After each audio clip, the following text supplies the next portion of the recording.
வணக்க நண்பர்களே, மீண்டும் ஒரு அருமையான புத்தகத்தோடு உங்களை சந்திக்க வந்திருக்கிறேன்.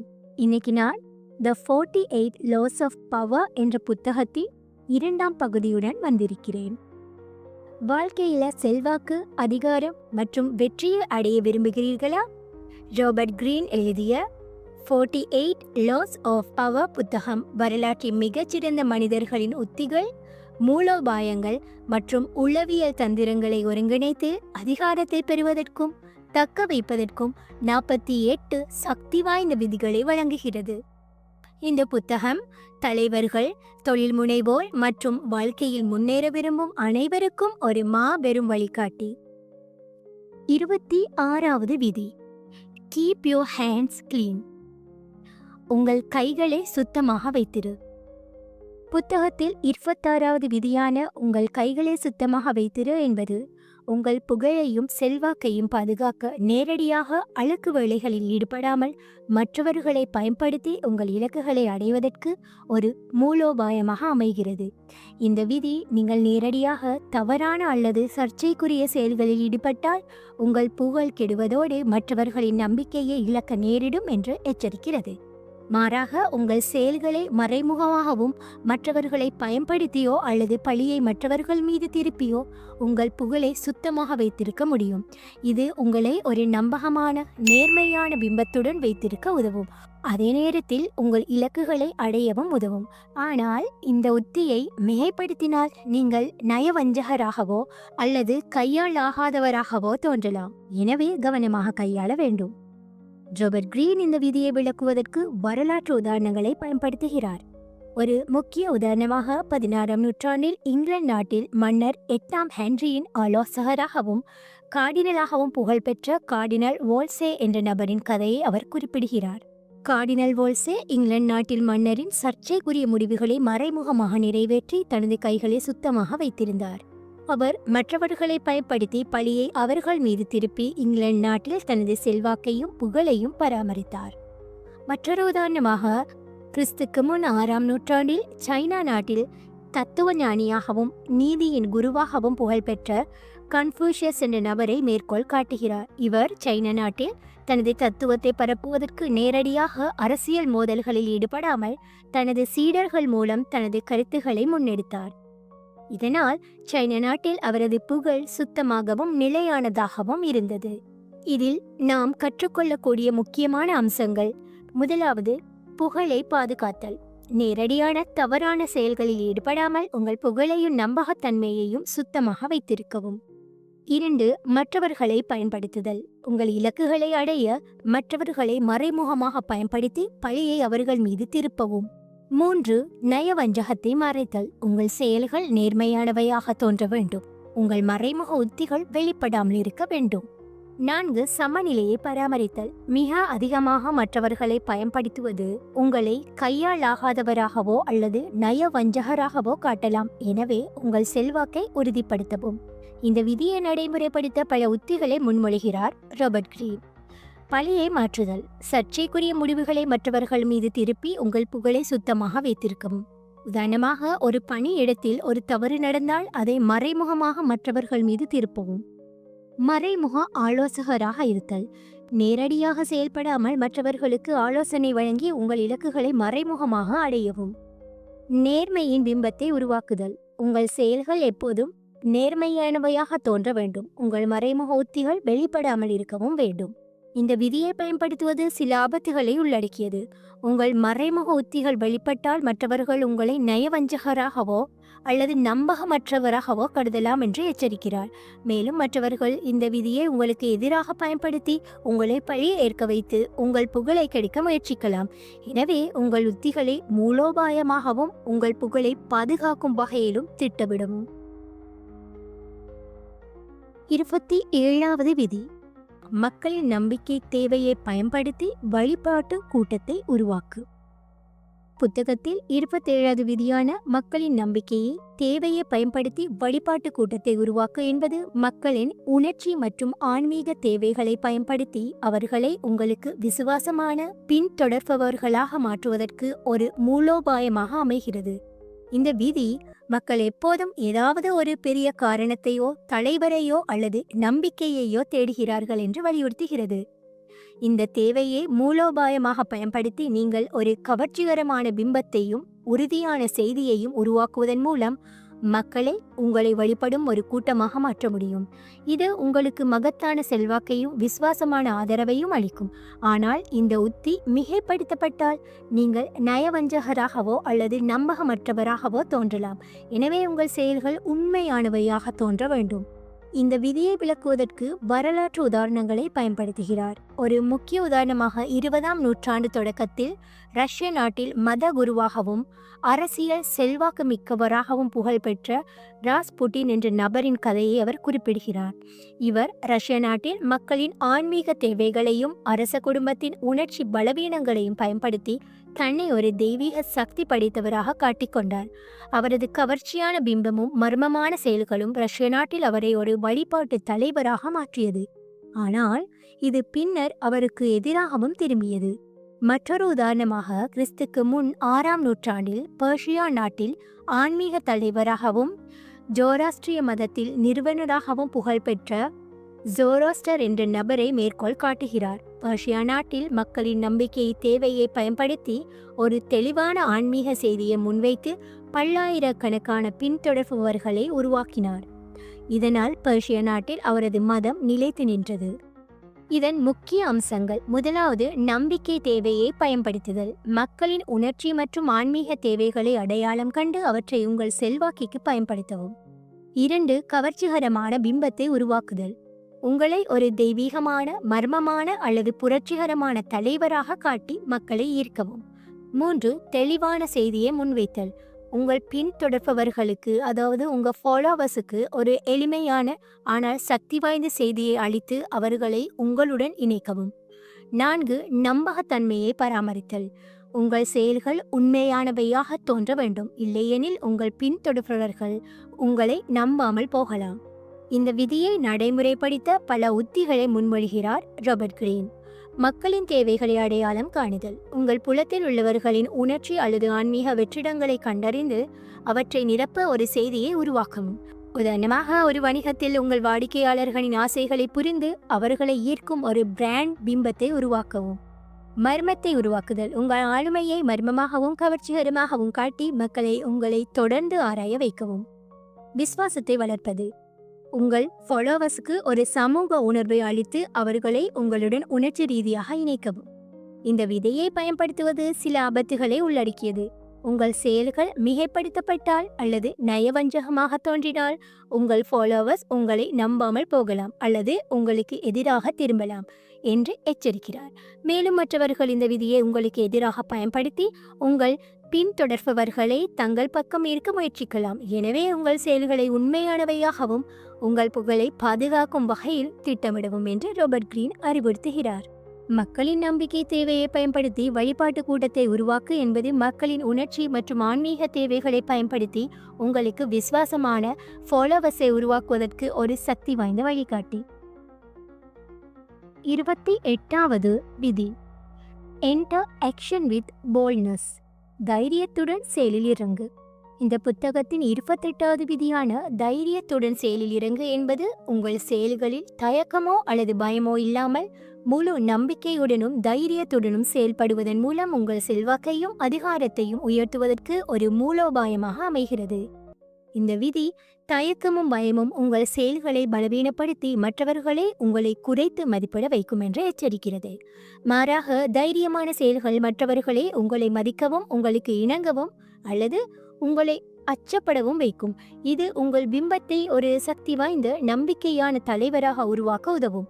ஆனால் தைரியம் மூலோபாயமாகவும் சூழலை கவனமாக அளவிடப்பட்டு பயன்படுத்தப்பட வேண்டும், இல்லையெனில் நீங்கள் பெரும் இழப்புகளை சந்திக்கலாம். இந்த விதியை விளக்குவதற்கு வரலாற்று உதாரணங்களை பயன்படுத்துகிறார். ஒரு முக்கிய உதாரணமாக 15ஆம் நூற்றாண்டில் போர்ச்சுகல் நாட்டில் கடல் பயணியாகவும் ஆய்வாளராகவும் புகழ்பெற்ற வாஸ்கோ ட காமா என்ற நபரின் கதையை அவர் குறிப்பிடுகிறார். இவர் போர்ச்சுகல் நாட்டிலிருந்து இந்தியா நோக்கி கடல் வழியாக பயணிக்க முடிவு செய்த போது பலரும் இது சாத்தியமற்றது என்று கருதினார். ஆனால் அவர் தைரியமாக தனது பயணத்தை மேற்கொண்டு அபாயங்களை எதிர்கொண்டு இறுதியில் வெற்றி பெற்றார். இந்த தைரியமான செயல் போர்ச்சுகல் நாட்டில் கடன் ஆதிக்கத்தை உயர்த்தியது மற்றும் வாஸ்கோ ட காமாவை ஒரு புராண நாயகனாக மாற்றியது. மற்றொரு உதாரணமாக கிறிஸ்துக்கு முன் 4ஆம் நூற்றாண்டில் இந்திய நாட்டில் மௌரிய பேரரசின் நிறுவனராக புகழ்பெற்ற சந்திரகுப்தா மௌரியா என்ற நபரை மேற்கோள் காட்டுகிறார். இவர் இந்திய நாட்டில் நந்த பேரரசுக்கு எதிராக எந்தவித தயக்கமும் இல்லாமல் தைரியமாக போராடி தனது பேரரசை நிறுவினார். இந்த தைரியமான செயல்கள் இந்திய நாட்டில் அவரை ஒரு சக்தி வாய்ந்த மன்னராக உயர்த்தியது. நாம் கற்க வேண்டிய பாடங்கள்: முதலாவது, தயக்கத்தை தவிர்ப்பது. தயக்கமோ அல்லது பயமோ உங்கள் செயல்களை பலவீனப்படுத்தி மற்றவர்களை உங்களை குறைத்து மதிப்பிட வைக்கும். தைரியமாக செயல்படவும். 2, நம்பிக்கையை வெளிப்படுத்துதல். உங்கள் செயல்களில் முழு நம்பிக்கையை காட்டுவது மற்றவர்களை உங்களை மதிக்கவும் உங்களுக்கு இணங்கவும் வைக்கும். 3வது, மூலோபாய தைரியம். தைரியம் துட்டதனமாக இல்லாமல் சூழலை கவனமாக அளவிடப்பட்டு மூலோபாயமாக பயன்படுத்தப்பட வேண்டும். 4, பிம்பத்தை உருவாக்குதல். தைரியமான செயல்கள் உங்களை ஒரு சக்தி வாய்ந்த நம்பிக்கையான தலைவராக மற்றவர்களின் மனதில் பதிய வைக்கும். ராபர்ட் கிரீன் இந்த விதியை நடைமுறைப்படுத்த பல உத்திகளை முன்மொழிகிறார். நம்பிக்கையுடன் பேசுதல். உங்கள் முடிவுகளையும் திட்டங்களையும் தயக்கமின்றி உறுதியாக வெளிப்படுத்தவும். உதாரணமாக, ஒரு வணிகத்தில் உங்கள் திட்டத்தை முதலீட்டாளர்களிடம் தைரியமாக முன்வைக்கவும். அபாயங்களை எதிர்கொள்ளுதல். சிறிய அபாயங்களை எடுத்து உங்கள் தைரியத்தை மற்றவர்களுக்கு நிரூபிக்கவும், ஆனால் அவை மூலோபாயமாக இருக்க வேண்டும். தோல்வியை பயப்படாமல் இருத்தல். தோல்வி பயத்தை ஒதுக்கி உங்கள் செயல்களில் முழு ஈடுபாட்டுடன் செயல்படவும். இது மற்றவர்களை உங்களை மதிக்க வைக்கும். இந்த விதியை பயன்படுத்துவது சில ஆபத்துகளை கொண்டது. தைரியம் மூலோபாயமாக இருக்கலாம். துட்டதனமாக இருந்தால் நீங்கள் பெரும் இழப்புகளை சந்திக்கலாம் அல்லது மற்றவர்களால் முட்டாளாக கருதப்படலாம் என்று எச்சரிக்கிறார். மேலும் மற்றவர்கள் இந்த விதியை உங்களுக்கு எதிராக பயன்படுத்தி உங்களை தைரியமான செயல்களுக்கு தூண்டி பின்னர் உங்களை பலவீனப்படுத்த முயற்சிக்கலாம். எனவே உங்கள் தைரியத்தை மூலோபாயமாகவும் சூழலை கவனமாக அளவிடப்பட்டு பயன்படுத்தவும் என்று அறிவுறுத்துகிறார். 29ஆம் விதி. Plan all the way to the end. முடிவு வரை முழுமையாக திட்டமிடு. புத்தகத்தில் 29வது விதியான முடிவு வரை முழுமையாக திட்டமிடு என்பது உங்கள் செயல்களின் அனைத்து விளைவுகளையும் அபாயங்களையும் மற்றும் முடிவுகளையும் முன்கூட்டியே கணித்து ஒரு முழுமையான திட்டத்துடன் செயல்படுவதன் மூலம் உங்கள் அதிகாரத்தையும் வெற்றியையும் உறுதிப்படுத்துவதற்கு ஒரு மூலோபாயமாக அமைகிறது. இந்த விதி பகுதியளவு திட்டமிடல் அல்லது குறுகிய கால இலக்குகளில் மட்டும் கவனம் செலுத்துவது எதிர்பாராத பிரச்சினைகளையும் தோல்விகளையும் ஏற்படுத்தும் என்று எச்சரிக்கிறது. மாறாக உங்கள் செயல்களில் இறுதி வரை முடிவு அனைத்தும் சாத்தியமான விளைவுகளையும் கருத்தில் கொண்டு திட்டமிடுவது உங்கள் எதிர்பாராத ஆபத்துகளில் இருந்து உங்களை பாதுகாக்கும் மற்றும் உங்கள் இலக்குகளை அடைய உதவும். ஆனால் இந்த திட்டமிடல் மிகைப்படுத்தப்பட்டால் நீங்கள் அதிகப்படியான பயத்தில் முடங்கலாம். எனவே நெகிழ்வுத்தன்மையுடன் செயல்பட வேண்டும். ராபர்ட் கிரீன் இந்த விதியை விளக்குவதற்கு வரலாற்று உதாரணங்களை பயன்படுத்துகிறார். ஒரு முக்கிய உதாரணமாக கிறிஸ்துக்கு முன் 5ஆம் நூற்றாண்டில் பெர்ஷியா நாட்டில் பேரரசராக இருந்த முதலாம் ஜெர்க்ஸீஸ் என்ற நபரின் கதையை அவர் குறிப்பிடுகிறார். ஜெர்க்ஸீஸ் பெர்ஷிய நாட்டிலிருந்து கிரேக்கத்தின் மீது படையெடுக்க முடிவு செய்தார்.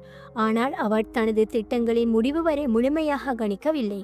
அவரது பெரும் படை குறுகிய கால வெற்றிகளை பெற்றாலும் நீண்ட காலத்தில் தளவாட பிரச்சினைகளை மற்றும் கிரேக்க எதிர்ப்பு காரணமாக தோல்வியடைந்தது. பெர்ஷிய நாட்டின் இந்த தோல்வி முழுமையான திட்டமிடலின் முக்கியத்துவத்தை எடுத்து காட்டுகிறது. மற்றொரு உதாரணமாக கிறிஸ்துக்கு முன் 3ஆம் நூற்றாண்டில் இந்திய நாட்டில் மௌரிய பேரரசராக புகழ்பெற்ற அசோகா என்ற நபரை மேற்கோள் காட்டுகிறார். அசோகா இந்திய நாட்டில் தனது ஆரம்பகால படையெடுப்புகளை முழுமையாக திட்டமிட்டு வெற்றிகளை பெற்றார். பின்னர் கலிங்க போரின் பயங்கர விளைவுகளை கண்டு அவர் தனது ஆட்சியை அமைதி மற்றும் பௌத்தத்தை பரப்புவதற்கு மறு திட்டமிடல் செய்தார். இதனால் இந்திய நாட்டில் அவரது ஆட்சி நிலைத்து நின்றது. நாம் கற்றுக்கொள்ள வேண்டிய முக்கியமான பாடங்கள்: முதலாவது, முழுமையான கணிப்பு. உங்கள் செயல்களின் அனைத்து சாத்தியமான விளைவுகளையும் அபாயங்களையும் முன்கூட்டியே கணித்து திட்டமிடவும். 2, நீண்ட கால இலக்குகள். குறுகிய கால வெற்றியை மட்டும் கருத்தில் கொள்ளாமல் இறுதி முடிவு வரை உங்கள் இலக்குகளை அமைக்கவும்.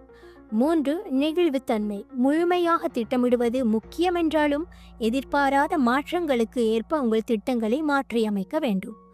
4, அபாயங்களை குறைத்தல். எதிர்பாராத பிரச்சினைகளை தவிர்க்க அனைத்து சாத்தியமான தடைகளையும் முன்கூட்டியே கருத்தில் கொள்ளவும். இந்த விதியை நடைமுறைப்படுத்த பல உத்திகளை முன்மொழிகிறார். விளைவுகளை பட்டியலிடுதல். உங்கள் செயல்களின் சாத்தியமான அனைத்து விளைவுகளையும் நன்மைகளையும் தீமைகளையும் எழுதி முழுமையாக ஆராயவும். உதாரணமாக, ஒரு வணிகத்தில் ஒரு புதிய தயாரிப்பை அறிமுகப்படுத்துவதற்கு முன் அதன் நீண்ட கால தாக்கங்களை கணிக்கவும். மாற்று திட்டங்களை உருவாக்குதல். முக்கிய திட்டம் தோல்வியடைந்தால் மாற்று வழிகளை முன்கூட்டியே தயார் செய்யவும். நிபுணர்களின் ஆலோசனை பெறுதல். உங்கள் திட்டத்தை முழுமையாக்க அனுபவமிக்கவர்களின் ஆலோசனைகளை பெற்று எதிர்பாராத பிரச்சினைகளை தவிர்க்கவும். இந்த விதியை பயன்படுத்துவது சில ஆபத்துகளை உள்ளடக்கினாலும் மிக அதிகமாக திட்டமிடுவது உங்களை செயல்பட முடியாமல் முடுக்கலாம் அல்லது எதிர்பாராத மாற்றங்களுக்கு ஏற்ப செயல்பட முடியாமல் செய்யலாம் என்று எச்சரிக்கிறார். மேலும் மற்றவர்கள் இந்த விதியை உங்களுக்கு எதிராக பயன்படுத்தி உங்கள் திட்டங்களை குழப்புவதற்கு எதிர்பாராத தடைகளை உருவாக்கலாம்.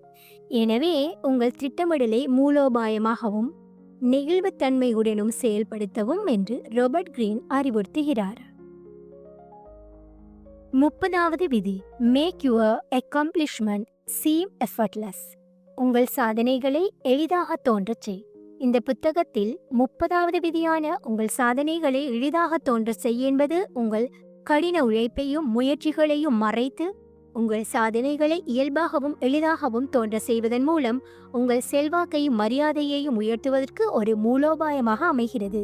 இந்த விதி உங்கள் சாதனைகளுக்கு பின்னால் உள்ள கடின உழைப்பை வெளிப்படுத்துவது உங்கள் சாதாரணமாகவோ அல்லது பலவீனமாகவோ காட்டலாம் என்று எச்சரிக்கிறது. மாறாக உங்கள் வெற்றிகளை ஒரு தெய்வீக திறமையாகவோ அல்லது இயல்பான ஆற்றலாகவோ காட்டுவது மற்றவர்களை உங்களை வியந்து பார்க்கவும் உங்களை மதிக்கவும் வைக்கும். இது உங்களுக்கு ஒரு மர்மமான சக்தி வாய்ந்த பிம்பத்தை உருவாக்கும். ஆனால் இந்த உத்தி மிகைப்படுத்தப்பட்டால் நீங்கள் செயற்கையாகவோ அல்லது தற்பெருமையுடையவராகவோ தோன்றலாம். எனவே கவனமாக கையாள வேண்டும். இந்த விதியை விளக்குவதற்கு வரலாற்று உதாரணங்களை பயன்படுத்துகிறார். ஒரு முக்கிய உதாரணமாக 16ஆம் நூற்றாண்டில் இத்தாலி நாட்டில் கலைஞராகவும் சிற்பியாகவும் கட்டிடக் கலைஞராகவும் புகழ்பெற்ற மைக்கேல் ஏஞ்சலோ என்ற நபரின் கதையை அவர் குறிப்பிடுகிறார். இவர் இத்தாலி நாட்டில் தனது பிரம்மாண்டமான கலை படைப்புகளை, குறிப்பாக சிஸ்டைன் சேப்பலின் ஓவியங்களை எளிதாக உருவாக்கியதாகவும் தெய்வீக உத்வேகத்தால் இயக்கப்பட்டார் போலவும் தோன்ற செய்தார். அவரது கடின உழைப்பையும் இரவு பகல் பாராத முயற்சிகளையும் மறைத்து தனது சாதனைகளை இயல்பாக காட்டியது இத்தாலி நாட்டில் அவருக்கு புராண மரியாதையை பெற்று தந்தது. மற்றொரு உதாரணமாக, கிறிஸ்துக்கு முன் 4ஆம் நூற்றாண்டில் இந்திய நாட்டில் அரசியல் மூலோபாயவாதியாகவும் ஆலோசகராகவும் புகழ்பெற்ற சாணக்கியா என்ற நபரை மேற்கோள் காட்டுகிறார். சாணக்கியா இந்திய நாட்டில் மௌரிய பேரரசை நிறுவதற்கு தனது மூலோபாயங்களை எளிதாகவும் இயல்பாகவும் முன்வைத்தார். ஆனால் உண்மையில் அவர் ஆழமான திட்டமிடலையும் கடின உழைப்பையும் மறைத்திருந்தார். இது இந்திய நாட்டில் அவரை ஒரு மேதையாக உயர்த்தியது. நாம் கற்றுக்கொள்ள வேண்டிய முக்கியமான அம்சங்கள். முதலாவது, முயற்சியை மறைத்தல். உங்கள் கடின உழைப்பையும் பின்னணி முயற்சிகளையும் மறைத்து உங்கள் சாதனைகளை இயல்பாக தோன்ற செய்யவும். 2, மர்மமான பிம்பத்தை உருவாக்குதல். உங்கள் வெற்றிகளை ஒரு தெய்வீக திறமையாகவோ அல்லது இயல்பான ஆற்றலாகவோ காட்டி மற்றவர்களை வியந்து பார்க்க வைக்கவும். 3, நம்பகத்தன்மையை பராமரித்தல். உங்கள் சாதனைகள் எளிதாக தோன்றினாலும் அவை உண்மையானவையாகவும் நம்பகமானவையாகவும் இருக்க வேண்டும். 4, மிகைப்படுத்தலை தவிர்ப்பது. மிக அதிகமாக எளிதாக தோன்ற செய்வது உங்களை செயற்கையாகவோ அல்லது தற்பெருமையுடையவராகவோ காட்டலாம். ராபர்ட் கிரீன் இந்த விதியை நடைமுறைப்படுத்த பல உத்திகளை முன்மொழிகிறார். பின்னணி உழைப்பை மறைத்தல். உங்கள் கடின உழைப்பை மற்றவர்கள் பார்க்காதவாறு உங்கள் சாதனைகளை இயல்பாக முன்வைக்கவும். உதாரணமாக, ஒரு பணியிடத்தில் உங்கள் திட்டத்திற்காக இரவு பகல் உழைத்தாலும் அதை எளிதாக முடித்ததாக காட்டவும். நம்பிக்கையுடன் நடத்தல். உங்கள் சாதனைகளை முன்வைக்கும் போது தயக்கமோ பயமோ இல்லாமல் முழு நம்பிக்கையுடன் நடந்து கொள்ளவும். கதைகளை உருவாக்குதல். உங்கள் சாதனைகளை ஒரு மர்மமான அல்லது தெய்வீக கதையுடன் இணைத்து மற்றவர்களை ஈர்க்கவும். ஆனால் அது நம்பகமாக இருக்க வேண்டும். இந்த விதியை பயன்படுத்துவது சில ஆபத்துகளை உள்ளடக்கியது. உங்கள் சாதனைகளை மிக அதிகமாக எளிதாக தோன்றச் செய்தால் மற்றவர்கள் உங்கள் முயற்சிகளை குறைத்து மதிப்பிடலாம் அல்லது உங்களை நம்பாமற்றவராக கருதலாம் என்று எச்சரிக்கிறார். மேலும் மற்றவர்கள் இந்த விதியை உங்களுக்கு எதிராக பயன்படுத்தி உங்கள் சாதனைகளை சாதாரணமாக காட்ட முயற்சிக்கலாம். எனவே உங்கள் சாதனைகளை எளிதாக தோன்ற செய்யும் போது உங்கள் நம்பகத்தன்மையும் மரியாதையையும் பாதுகாக்கவும் என்று ராபர்ட் கிரீன் அறிவுறுத்துகிறார். 31வது விதி, control the options, get others to play with the cards you deal. விருப்பங்களை கட்டுப்படுத்து. மற்றவர்களை நீ வழங்கும் கார்டுகளுடன் விளையாடவை. புத்தகத்தில் 31வது விதியான விருப்பங்களை கட்டுப்படுத்து மற்றவர்களை நீ வழங்கும் காடுகளுடன் விளையாடவே என்பது மற்றவர்களின் முடிவெடுக்கும் சுதந்திரத்தை மறைமுகமாக கட்டுப்படுத்தி அவர்களை உங்கள் திட்டங்களுக்கு ஏற்ப செயல்பட வைப்பதற்கு ஒரு மூலோபாயமாக அமைகிறது. இந்த விதி மற்றவர்களுக்கு முழு சுதந்திரத்தை அளிப்பது அவர்களை உங்களுக்கு எதிராக செயல்பட வைக்கலாம் என்று எச்சரிக்கிறது. மாறாக நீங்கள் அவர்களுக்கு வழங்கும் விருப்பங்களை மூலோபாயமாக வடிவமைப்பதன் மூலம் அவர்கள் எந்த முடிவை எடுத்தாலும் அது உங்கள் இலக்குகளுக்கு உதவும். இது உங்களை ஒரு சக்தி வாய்ந்த கட்டுப்பாட்டாளராகவும் மற்றவர்களின் செயல்களை வழிநடத்துபவராகவும் மாற்றும். ஆனால் இந்த உத்தி மிகைப்படுத்தப்பட்டால் மற்றவர்கள் உங்கள் நயவஞ்சகத்தை கண்டறிந்து உங்களுக்கு எதிராக திரும்பலாம். எனவே கவனமாக கையாள வேண்டும். இந்த விதியை விளக்குவதற்கு வரலாற்று உதாரணங்களை பயன்படுத்துகிறார். ஒரு முக்கிய உதாரணமாக 16ஆம் நூற்றாண்டு இத்தாலி நாட்டில் டஸ்கனியின் ஆட்சியாளராகவும் மெடிசி குடும்பத்தின் முக்கிய உறுப்பினராகவும் புகழ்பெற்ற கொசிமோ என்ற நபரின் கதையை அவர் குறிப்பிடுகிறார். இவர் இத்தாலி நாட்டில் தனது எதிரிகளையும் கூட்டாளிகளையும் கையாள்வதற்கு அவர்களுக்கு மட்டுப்படுத்தப்பட்ட விருப்பங்களை மட்டுமே வழங்கினார். உதாரணமாக அவர் தனது ஆலோசகர்களுக்கு 2 விருப்பங்களை முன்வைப்பார். ஆனால் இரண்டுமே அவரது இலக்குகளுக்கு உதவும் வகையில் இருக்கும். இதனால் இத்தாலி நாட்டில் அவரது ஆட்சி நிலையாகவும் செல்வாக்கு மிக்கதாகவும் இருந்தது. இதில் நாம் கற்றுக்கொள்ள வேண்டிய முக்கியமான பாடங்கள்: முதலாவது, விருப்பங்களை வடிவமைத்தல். மற்றவர்களுக்கு வழங்கப்படும் விருப்பங்களை மூலோபாயமாக தேர்ந்தெடுத்து அவை உங்கள் இலக்குகளுக்கு உதவும் வகையில் அமைக்கும். 2, சுதந்திரத்தின் மாயையை உருவாக்குதல். மற்றவர்களுக்கு அவர்கள் சுதந்திரமாக முடிவெடுப்பதாக உணர வைக்கவும், ஆனால் உண்மையில் அவர்களின் விருப்பங்களை நீங்கள் கட்டுப்படுத்தவும். 3, நயவஞ்சகத்தை மறைத்தல். உங்கள் கட்டுப்பாடு வெளிப்படையாக தெரியாமல் இயல்பாகவும் நியாயமாகவும் தோன்ற வேண்டும். 4, முடிவுகளை கணிப்பது. மற்றவர்கள் எடுக்கக்கூடிய முடிவுகளை அவற்றின் விளைவுகளையும் முன்கூட்டியே கணித்து உங்கள் திட்டங்களை வடிவமைக்கவும். ராபர்ட் கிரீன் இந்த விதியை நடைமுறைப்படுத்த பல உத்திகளை முன்மொழிகிறார். மட்டுப்படுத்தப்பட்ட விருப்பங்களை வழங்குதல். மற்றவர்களுக்கு 2 அல்லது 3 விருப்பங்களை மட்டுமே வழங்கவும், ஆனால் அவை அனைத்தும் உங்கள் இலக்குகளுக்கு உதவ வேண்டும். உதாரணமாக, ஒரு பணியிடத்தில் உங்கள் குழுவிற்கு 2 திட்ட வழிகளை முன்மொழியவும், ஆனால் இரண்டுமே உங்கள் முன்னுரிமைகளுக்கு உகந்தவையாக இருக்க வேண்டும். விளைவுகளை விளக்குதல். ஒவ்வொரு விருப்பத்தின் நன்மைகளையும் தீமையையும் முன்வைத்து மற்றவர்களை உங்களுக்கு சாதகமான முடிவை எடுக்க தூண்டவும். நம்பிக்கையை வளர்ப்பது. மற்றவர்கள் உங்களை நியாயமானவராகவும் நம்பகமானவராகவும் கருத வேண்டும். இதனால் அவர்கள் உங்கள் விருப்பங்களை சந்தேகிக்காமல் ஏற்க வேண்டும். இந்த விதியை பயன்படுத்துவது சில ஆபத்துகளை உள்ளடக்கியது. ராபர்ட் கிரீன் உங்கள் கட்டுப்பாடு வெளிப்பட்டால் மற்றவர்கள் உங்களை நயவஞ்சகராகவோ அல்லது கையாளுபவராகவோ கருதலாம் என்று எச்சரிக்கிறார். மேலும் மற்றவர்கள் இந்த விதியை உங்களுக்கு எதிராக பயன்படுத்தி உங்களுக்கு மட்டுப்படுத்தப்பட்ட விருப்பங்களை வழங்கி உங்களை கட்டுப்படுத்த முயற்சிக்கலாம். எனவே உத்திகளை மூலோபாயமாகவும் உங்கள் நம்பகத்தன்மையை பாதுகாக்கும் வகையிலும் திட்டமிடுவோம் என்று ராபர்ட் கிரீன் அறிவுறுத்துகிறார். விருப்பங்களை கட்டுப்படுத்தி மற்றவர்களை நீ வழங்கும் காடுகளுடன் விளையாடவை என்பது மற்றவர்களின் முடிவெடுக்கும் சுதந்திரத்தை மறைமுகமாக கட்டுப்படுத்தி அவர்களை உங்கள் திட்டங்களுக்கு ஏற்ப செயல்பட வைப்பதற்கு ஒரு சக்தி வாய்ந்த வழிகாட்டி. இது விருப்பங்களை வடிவமைத்தல், சுதந்திரத்தின் மாயையை உருவாக்குதல் மற்றும் நயவஞ்சகத்தை மறைத்தல் ஆகியவற்றின் முக்கியத்துவத்தை வலியுறுத்துகிறது. 32வது விதி, பிளே டு பீப்பிள்ஸ் ஃபேண்டசிஸ். மக்களின் கற்பனைகளுக்கு ஏற்ப விளையாடு. இந்த புத்தகத்தின் 32வது விதியானது மக்களின் ஆசைகள், கனவுகள் மற்றும் கற்பனைகளை பயன்படுத்தி அவர்களை உங்களுக்கு ஈர்க்கப்பட்டவர்களாகவும் விசுவாசமானவர்களாகவும் மாற்றுவதற்கு ஒரு மூலோபாயமாக அமைகிறது. இந்த விதி மக்களுக்கு கடுமையான உண்மைகளையோ அல்லது யதார்த்தத்தையோ முன்வைப்பது அவர்களை உங்களிடமிருந்து விலகச் செய்யலாம் என்று எச்சரிக்கிறது. மாறாக அவர்களின் கற்பனைகளை தூண்டும் வகையில் பிரம்மாண்டமான வாக்குறுதிகள், கவர்ச்சிகரமான கதைகள் அல்லது மாயாஜால பிம்பங்களை உருவாக்குவது அவர்களை உங்களுடன் உணர்ச்சி ரீதியாக இணைக்கும். இது உங்கள் செல்வாக்கையும் மற்றவர்களை கட்டுப்படுத்தும் திறனையும் உயர்த்தும். ஆனால் இந்த உத்தி மிகைப்படுத்தப்பட்டால் உங்கள் வாக்குறுதிகள் நம்பகமற்றவையாக தோன்றலாம். எனவே நம்பகத்தன்மையை பராமரிக்க வேண்டும். ராபர்ட் கிரீன் இந்த விதியை விளக்குவதற்கு வரலாற்று உதாரணங்களை பயன்படுத்துகிறார். ஒரு முக்கிய உதாரணமாக 18ஆம் நூற்றாண்டு இத்தாலி நாட்டில் காதல் மன்னனாகவும் மயக்குபவராகவும் புகழ்பெற்ற கசானோவா என்ற நபரின் கதையை அவர் குறிப்பிடுகிறார். இவர் இத்தாலி நாட்டில் மக்களின், குறிப்பாக பெண்களின் காதல் மற்றும் சாகச கற்பனைகளை பயன்படுத்தி தன்னை ஒரு மர்மமான, கவர்ச்சிகரமான ஆளுமையாக காட்டிக்கொண்டார். அவரது கதைகளும் பிரம்மாண்டமான வாக்குறுதிகளும் இத்தாலி நாட்டில் அவருக்கு பலரை வசீகரிக்கும் திறனை அளித்தது. மற்றொரு உதாரணமாக, புராண காலத்தில் இந்திய நாட்டில் இந்து மதத்தின் முக்கிய கதாபாத்திரமாகவும் இராமாயணத்தின் நாயகனாகவும் புகழ்பெற்ற ராமா என்ற நபரை மேற்கோள் காட்டுகிறார். இவர் இந்திய நாட்டில் மக்களின் நீதி, கடமை மற்றும் புராண கற்பனைகளை உருவாக்கி ஒரு தெய்வீக மன்னராக வணங்கப்பட்டார். அவரது கதை இந்திய நாட்டில் மக்களை உணர்ச்சி ரீதியாக இணைத்து அவரது செல்வாக்கை நிலைநிறுத்த செய்தது. முக்கியமான அம்சங்கள்: கற்பனைகளை தூண்டுதல். மக்களின் ஆசைகள், கனவுகள் மற்றும் கற்பனைகளை அடையாளம் கண்டு அவற்றை தூண்டும் கதைகளையோ வாக்குறுதிகளையோ உருவாக்கவும். யதார்த்தத்தை மறைத்தல். கடுமையான உண்மைகளை முன்வைப்பதற்கு பதிலாக மக்களுக்கு மகிழ்ச்சியையும் நம்பிக்கையையும் அளிக்கும் பிம்பங்களை உருவாக்கவும். நம்பகத்தன்மையை பராமரித்தல்.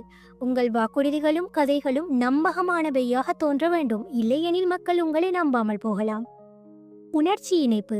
மக்களின் கற்பனைகளை பயன்படுத்தி அவர்களை உங்களுடன் உணர்ச்சி ரீதியாக இணைக்கவும். இதனால் அவர்கள் உங்களுக்கு விசுவாசமாக இருப்பார்கள். ராபர்ட் கிரீன் இந்த விதியை நடைமுறைப்படுத்த பல உத்திகளை முன்மொழிகிறார். மக்களின் ஆசைகளை அறிதல். உங்கள் புலத்தில் உள்ளவர்களின் கனவுகளையும் ஆசைகளையும் புரிந்து அவற்றை நிறைவேற்றுவதாக வாக்குறுதிகளை அளிக்கவும். உதாரணமாக, ஒரு வணிகத்தில் உங்கள் வாடிக்கையாளர்களின் கற்பனைகளை தூண்டும் விளம்பரங்களை உருவாக்கவும். கவர்ச்சிகரமான கதைகளை உருவாக்குதல். உங்கள் இலக்குகளை ஆதரிக்கும் மக்களை ஈர்க்கும் கதைகளையோ அல்லது பிம்பங்களையோ உருவாக்கவும். மர்மத்தை பயன்படுத்துதல். உங்கள் ஆளுமையையோ உங்கள் திட்டங்களையோ மர்மமாக வைத்திருப்பதன் மூலம் மக்களின் கற்பனைகளை மேலும் தூண்டவும். இந்த விதியை பயன்படுத்துவது சில ஆபத்துகளை உள்ளடக்கியது. ராபர்ட் கிரீன், உங்கள் வாக்குறுதிகள் மிகைப்படுத்தப்பட்டால் அல்லது நிறைவேறாமல் போனால் மக்கள் உங்களை நம்பகமற்றவராக கருதலாம் என்று எச்சரிக்கிறார். மேலும் மற்றவர்கள் இந்த விதியை உங்களுக்கு எதிராக பயன்படுத்தி உங்கள் கற்பனைகளை தூண்டி உங்களை கையாள முயற்சிக்கலாம். எனவே உங்கள் உத்திகளை மூலோபாயமாகவும் உங்கள் நம்பகத்தன்மையை பாதுகாக்கும் வகையிலும் திட்டமிடவும் என்று ராபர்ட் கிரீன் அறிவுறுத்துகிறார். மக்களின் கற்பனைக்கு ஏற்ப விளையாடு என்பது மக்களின் ஆசைகள், கனவுகள் மற்றும் கற்பனைகளை பயன்படுத்தி அவர்களை உங்களுக்கு விசுவாசமானவர்களாக மாற்றுவதற்கு ஒரு சக்தி வாய்ந்த வழிகாட்டி. இது கவர்ச்சிகரமான கதைகள், நம்பகமான வாக்குறுதிகள் மற்றும் உணர்ச்சி இணைப்பு ஆகியவற்றின் முக்கியத்துவத்தை வலியுறுத்துகிறது. 33வது விதி. டிஸ்கவர் ஈச் மேன்ஸ் தம் ஸ்க்ரூ. ஒவ்வொருவரின் பலவீனமான இடத்தை கண்டறி. இப்புத்தகத்தின் 33வது விதியான ஒவ்வொருவரின் பலவீனமான இடத்தை கண்டறி என்பது மக்களின் மறைந்திருக்கும் பலவீனங்கள், ஆசைகள் அல்லது பயங்களை கண்டறிந்து அவற்றை மூலோபாயமாக பயன்படுத்தி அவர்களை உங்கள் செல்வாக்கிற்கு உட்படுத்துவதற்கு ஒரு மூலோபாயமாக அமைகிறது. இந்த விதி ஒவ்வொருவருக்கும் ஒரு பலவீனமான இடம், தம் ஸ்க்ரூ, உள்ளது என்று வலியுறுத்துகிறது. அது அவர்களின் பயம், பேராசை, கோபம் அல்லது மறைந்திருக்கும் ஆசையாக கூட இருக்கலாம். இந்த பலவீனத்தை கண்டறிந்து அதை நயவஞ்சகமாக கையாளுவதன் மூலம் நீங்கள் அவர்களின் முடிவுகளையும் செயல்களையும் கட்டுப்படுத்த முடியும். இது உங்களுக்கு மற்றவர்களை வழிநடத்தும் சக்தியை அளிக்கும். ஆனால் இந்த உத்தி மிகைப்படுத்தப்பட்டால் அல்லது வெளிப்பட்டால் மற்றவர்கள் உங்களை நயவஞ்சகராகவோ அல்லது நம்பகமற்றவராகவோ கருதலாம். எனவே மிகுந்த கவனத்துடன் கையாள வேண்டும். ராபர்ட் கிரீன் இந்த விதியை விளக்குவதற்கு வரலாற்று உதாரணங்களை பயன்படுத்துகிறார். ஒரு முக்கிய உதாரணமாக 18ஆம் நூற்றாண்டில் ரஷ்ய நாட்டில் பேரரசியாகவும் சக்தி வாய்ந்த ஆட்சியாளராகவும் புகழ்பெற்ற கேத்தரின் த கிரேட் என்ற நபரின் கதையை அவர் குறிப்பிடுகிறார். கேத்தரின் ரஷ்யா நாட்டில் தனது அரசவையில் உள்ளவர்களின் பலவீனங்களை, அவர்களின் பேராசை, அவமான பயம் அல்லது ஆசைகளை கண்டறிந்து அவற்றை மூலோபாயமாக பயன்படுத்தி அவர்களை தனது கட்டுப்பாட்டில் வைத்திருந்தார். இதனால் ரஷ்ய நாட்டில் அவரது ஆட்சி உறுதியாகவும் செல்வாக்குமிக்கதாகவும் இருந்தது. மற்றொரு உதாரணமாக, புராண காலத்தில் இந்திய நாட்டில் இந்து மதத்தின் முக்கிய கதாபாத்திரமாகவும் மகாபாரத்தின் மூலோபாயவாதியாகவும் புகழ்பெற்ற கிருஷ்ணர் என்ற நபரை மேற்கோள் காட்டுகிறார். கிருஷ்ணர் இந்திய நாட்டில் பாண்டவர்களுக்கு ஆலோசனை வழங்கும் போது அவர்களின் எதிரிகளான கௌரவர்களின் பலவீனங்களை, பேராசை, அகந்தை மற்றும் பொறாமையை கண்டறிந்து அவற்றை மூலோபாயமாக கையாண்டு பாண்டவர்களின் வெற்றியை உறுதி செய்தார். இது இந்திய நாட்டில் கிருஷ்ணனை ஒரு தெய்வீக மூலோபாயவாதியாக உயர்த்தியது. இதில் நாம் கற்க வேண்டிய பாடங்கள்: முதலாவது, பலவீனங்களை கண்டறிதல். மக்களின் மறைந்திருக்கும் பயங்கள், ஆசைகள் அல்லது பலவீனங்களை கவனமாக ஆராய்ந்து கண்டறியவும். 2, நயவஞ்சகமாக கையாளுதல். இந்த பலவீனங்களை மறைமுகமாக பயன்படுத்தி மற்றவர்களின் செயல்களையும் முடிவுகளையும் உங்கள் இலக்குகளுக்கு ஏற்ப வழிநடத்தவும். 3. நம்பிக்கையை வளர்ப்பது.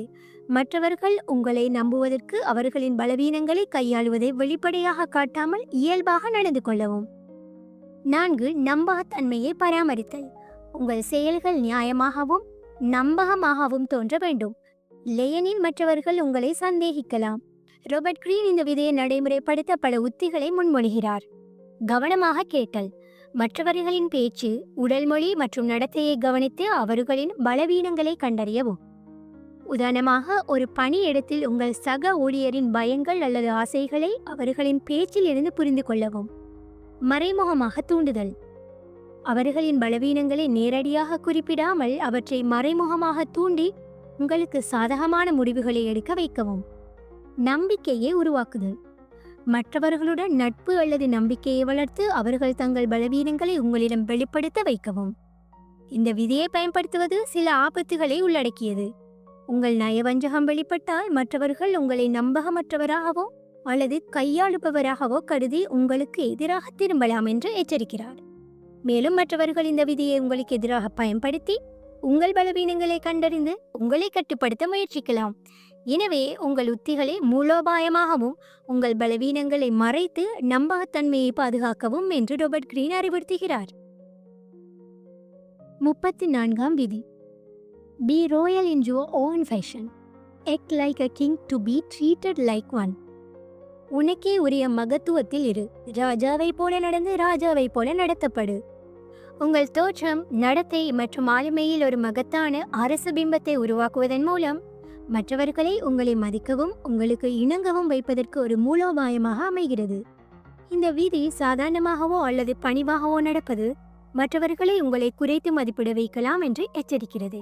மாறாக, உங்களை ஒரு ராஜாவை போல நம்பிக்கையுடனும் கம்பீரத்துடனும் தனித்துவத்துடனும் நடத்தி கொள்வது மற்றவர்களை உங்களை உயர்ந்தவராக கருதவும் உங்களுக்கு மரியாதை செலுத்தவும் வைக்கும். இது உங்கள் செல்வாக்கையும் அதிகாரத்தையும் உயர்த்தும். ஆனால் இந்த பிம்பம் மிகைப்படுத்தப்பட்டால் நீங்கள் அகந்தையுடையவராகவோ அல்லது செயற்கையாகவோ தோன்றலாம். எனவே நம்பகத்தன்மையை பராமரிக்க வேண்டும். ராபர்ட் கிரீன் இந்த விதியை விளக்குவதற்கு வரலாற்று உதாரணங்களை பயன்படுத்துகிறார். ஒரு முக்கிய உதாரணமாக 18ஆம் நூற்றாண்டில் பிரான்ஸ் நாட்டின் ராணியாகவும் ஆடம்பரத்தின் அடையாளமாகவும் புகழ்பெற்ற மாரி ஆன்டோனேட் என்ற நபரின் கதையை அவர் குறிப்பிடுகிறார். இவர் பிரான்ஸ் நாட்டில் தன்னை ஒரு கம்பீரமான அரச பிம்பத்துடன் முன்வைத்து அரசவையில் உள்ளவர்களை தனது ஆளுமையால் ஈர்த்தார். அவரது ஆடம்பரமான வாழ்க்கை முறையும் நம்பிக்கையான நடத்தையும் பிரான்ஸ் நாட்டில் அவரை ஒரு உயர்ந்த ஆளுமையாக காட்டினாலும் பின்னர் அது மக்களின் எதிர்ப்பிற்கு வழிவகுத்தது. இது இந்த உத்தியின் ஆபத்தையும் காட்டுகிறது. மற்றொரு உதாரணமாக 17ஆம் நூற்றாண்டில் இந்திய நாட்டில் மராத்திய பேரரசின் நிறுவனராகவும் போர் வீரராகவும் புகழ்பெற்ற சிவாஜி என்ற நபரை மேற்கோள் காட்டுகிறார். இவர் இந்திய நாட்டில் தன்னை ஒரு மகத்தான மன்னராகவும் மக்களின் பாதுகாவலராகவும் முன்வைத்து தனது எளிமையான தோற்றத்தையும் கம்பீரமான நடத்தையையும் பயன்படுத்தி இந்திய நாட்டில் உள்ளவர்களை தனக்கு விசுவாசமாக்கினார். இது அவரது செல்வாக்கையும் பேரரசையும் வலுப்படுத்தியது. இதில் நாம் கற்றுக்கொள்ளக்கூடிய முக்கியமான அம்சங்கள்: முதலாவது, மகத்தான பிம்பத்தை உருவாக்குதல். உங்கள் தோற்றம், நடத்தை மற்றும் செயல்களில் ஒரு கம்பீரமான அரச பிம்பத்தை உருவாக்கவும். 2. நம்பிக்கையுடன் நடத்தல். எப்போதும் நம்பிக்கையுடனும் தயக்கமின்றியும் செயல்படுவது மற்றவர்களை உங்களை மதிக்க வைக்கும். 3. தனித்துவத்தை வெளிப்படுத்துதல். உங்களுக்கே உரிய ஆளுமையை முன்வைத்து மற்றவர்களிடமிருந்து தனித்து நிற்கவும். 4. நம்பகத்தன்மையை பராமரித்தல். உங்கள் அரச பிம்பம் நம்பகமாகவும் உண்மையானதாகவும் தோன்ற வேண்டும், இல்லையெனில் நீங்கள் அகந்தையுடையவராக கருதப்படலாம். ராபர்ட் கிரீன் இந்த விதியை நடைமுறைப்படுத்த பல உத்திகளை முன்மொழிகிறார். தோற்றத்தில் கவனம் செலுத்துதல். உங்கள் உடைகள், பேச்சு மற்றும் நடத்தையை கம்பீரமாகவும் உயர்ந்தவருக்கு உரியதாகவும் வைத்திருக்கவும். உதாரணமாக, ஒரு பணியிடத்தில் உங்கள் தோற்றத்தையும் நடத்தையையும் தலைமைத்துவத்திற்கு உகந்ததாக மாற்றவும். நம்பிக்கையை வெளிப்படுத்துதல். உங்கள் முடிவுகளையும் செயல்களையும் தயக்கமின்றி உறுதியாக முன்வைக்கவும். இது மற்றவர்களை உங்களை மதிக்க வைக்கும். ஆடம்பரத்தை மூலோபாயமாக பயன்படுத்துதல். உங்கள் பிம்பத்தை உயர்த்த மூலோபாயமாக ஆடம்பரமான அல்லது தனித்துவமான அம்சங்களை பயன்படுத்தவும், ஆனால் அது உங்கள் சூழலுக்கு பொருத்தமாக இருக்க வேண்டும். இந்த விதியை பயன்படுத்துவது சில ஆபத்துகளை உள்ளடக்கியது. உங்கள் அரச பிம்பம் மிகைப்படுத்தப்பட்டால் அல்லது சூழலுக்கு பொருத்தமற்றதாக இருந்தால் மற்றவர்கள் உங்களை அகந்தையுடையவராகவோ அல்லது நம்பகமற்றவராகவோ கருதலாம் என்று எச்சரிக்கிறார்.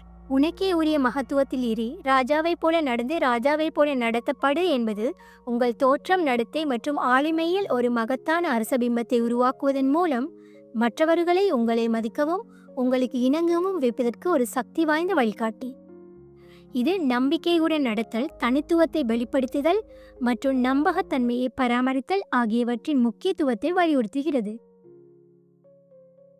35வது விதி, master the art of timing. நேரத்தின் கலையில் தேர்ச்சி பெறு. இந்த விதி உங்கள் செயல்களை சரியான நேரத்தில் சரியான சூழலில் மூலோபாயமாக செயல்படுத்துவதன் மூலம் உங்கள் செல்வாக்கையும் வெற்றியையும் உயர்த்துவதற்கு ஒரு மூலோபாயமாக அமைகிறது. இந்த விதி தவறான நேரத்தில் செயல்படுவது உங்கள் முயற்சிகளை வீணாக்கி உங்களை பலவீனப்படுத்தலாம் என்று எச்சரிக்கிறது. மாறாக சரியான நேரத்தை தேர்ந்தெடுப்பது, அது பொறுமையாக காத்திருப்பதாக இருந்தாலும் விரைவாக செயல்படுவதாக இருந்தாலும், உங்கள் செயல்களின் தாக்கத்தை பன்மடங்கு அதிகரிக்கும். இது உங்களை ஒரு சக்தி வாய்ந்த, கணிக்க முடியாத ஆளுமையாக மாற்றும். ஆனால் நேரத்தை மிகைப்படுத்தி காத்திருப்பது அல்லது தவறான நேரத்தில் செயல்படுவது உங்கள் வாய்ப்புகளை இழக்கச் செய்யலாம். எனவே சூழலை கவனமாக அளவிட வேண்டும். ராபர்ட் கிரீன் இந்த விதியை விளக்குவதற்கு வரலாற்று உதாரணங்களை பயன்படுத்துகிறார். ஒரு முக்கிய உதாரணமாக, கிறிஸ்துக்கு முன் 3ஆம் நூற்றாண்டில் ரோம் நாட்டில் ரோமானிய தளபதியாகவும் ஹானிபலுக்கு எதிரான போரில் மூலோபாயவாதியாகவும் புகழ்பெற்ற ஃபேபியஸ் மேக்சிமஸ் என்ற நபரின் கதையை அவர் குறிப்பிடுகிறார். ஃபேபியஸ் மேக்சிமஸ் ரோம் நாட்டில் ஹானிபலை நேரடியாக எதிர்கொள்ளாமல் பொறுமையாக காத்திருந்து அவரது படைகளை பலவீனப்படுத்துவதற்கு சரியான நேரத்தில் தாக்குதல்களை மேற்கொண்டார்.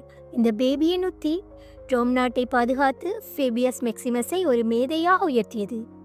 மற்றொரு உதாரணமாக, 4ஆம் நூற்றாண்டில் இந்திய நாட்டில் குப்த பேரரசின் மன்னராகவும் பேரரசை விரிவாக்கியவராகவும் புகழ்பெற்ற சமுத்திரகுப்தா என்ற நபரை மேற்கோள் காட்டுகிறார்.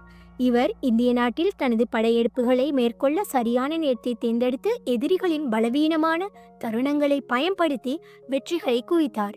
இது இந்திய நாட்டில் அவரது பேரரசை ஒரு பொற்காலத்திற்கு உயர்த்தியது. முக்கியமான அம்சங்கள்: முதலாவது, சரியான நேரத்தை தேர்ந்தெடுத்தல். உங்கள் செயல்களுக்கு மிகவும் பொருத்தமான தருணத்தை அடையாளம் கண்டு அதில் செயல்படவும். 2, பொறுமையை கடைபிடித்தல். சில சமயங்களில் சரியான வாய்ப்பு வரும் வரை காத்திருப்பது உங்கள் வெற்றியை உறுதிப்படுத்தும். 3, விரைவாக செயல்படுதல். மற்ற சமயங்களில் வாய்ப்பு தோன்றும் போது உடனடியாக செயல்படுவது உங்களுக்கு நன்மையை அளிக்கும். 4, சூழலை கணித்தல். சூழலையும் மற்றவர்களின் நிலையையும் கவனமாக ஆராய்ந்து நேரத்தை மூலோபாயமாக தேர்ந்தெடுக்கவும். இந்த விதியை நடைமுறைப்படுத்த பல உத்திகளை முன்மொழிகிறார் ராபர்ட் கிரீன். சூழலை கவனித்தல். உங்கள் சுற்றுப்புறத்தில் நடக்கும் மாற்றங்களையும் மற்றவர்களின் பலவீனமான தருணங்களையும் கவனமாக ஆராயவும். உதாரணமாக, ஒரு வணிகத்தில் சந்தையில் உங்கள் போட்டியாளர்கள் பலவீனமாக இருக்கும் நேரத்தில் உங்கள் தயாரிப்பை அறிமுகப்படுத்தவும்.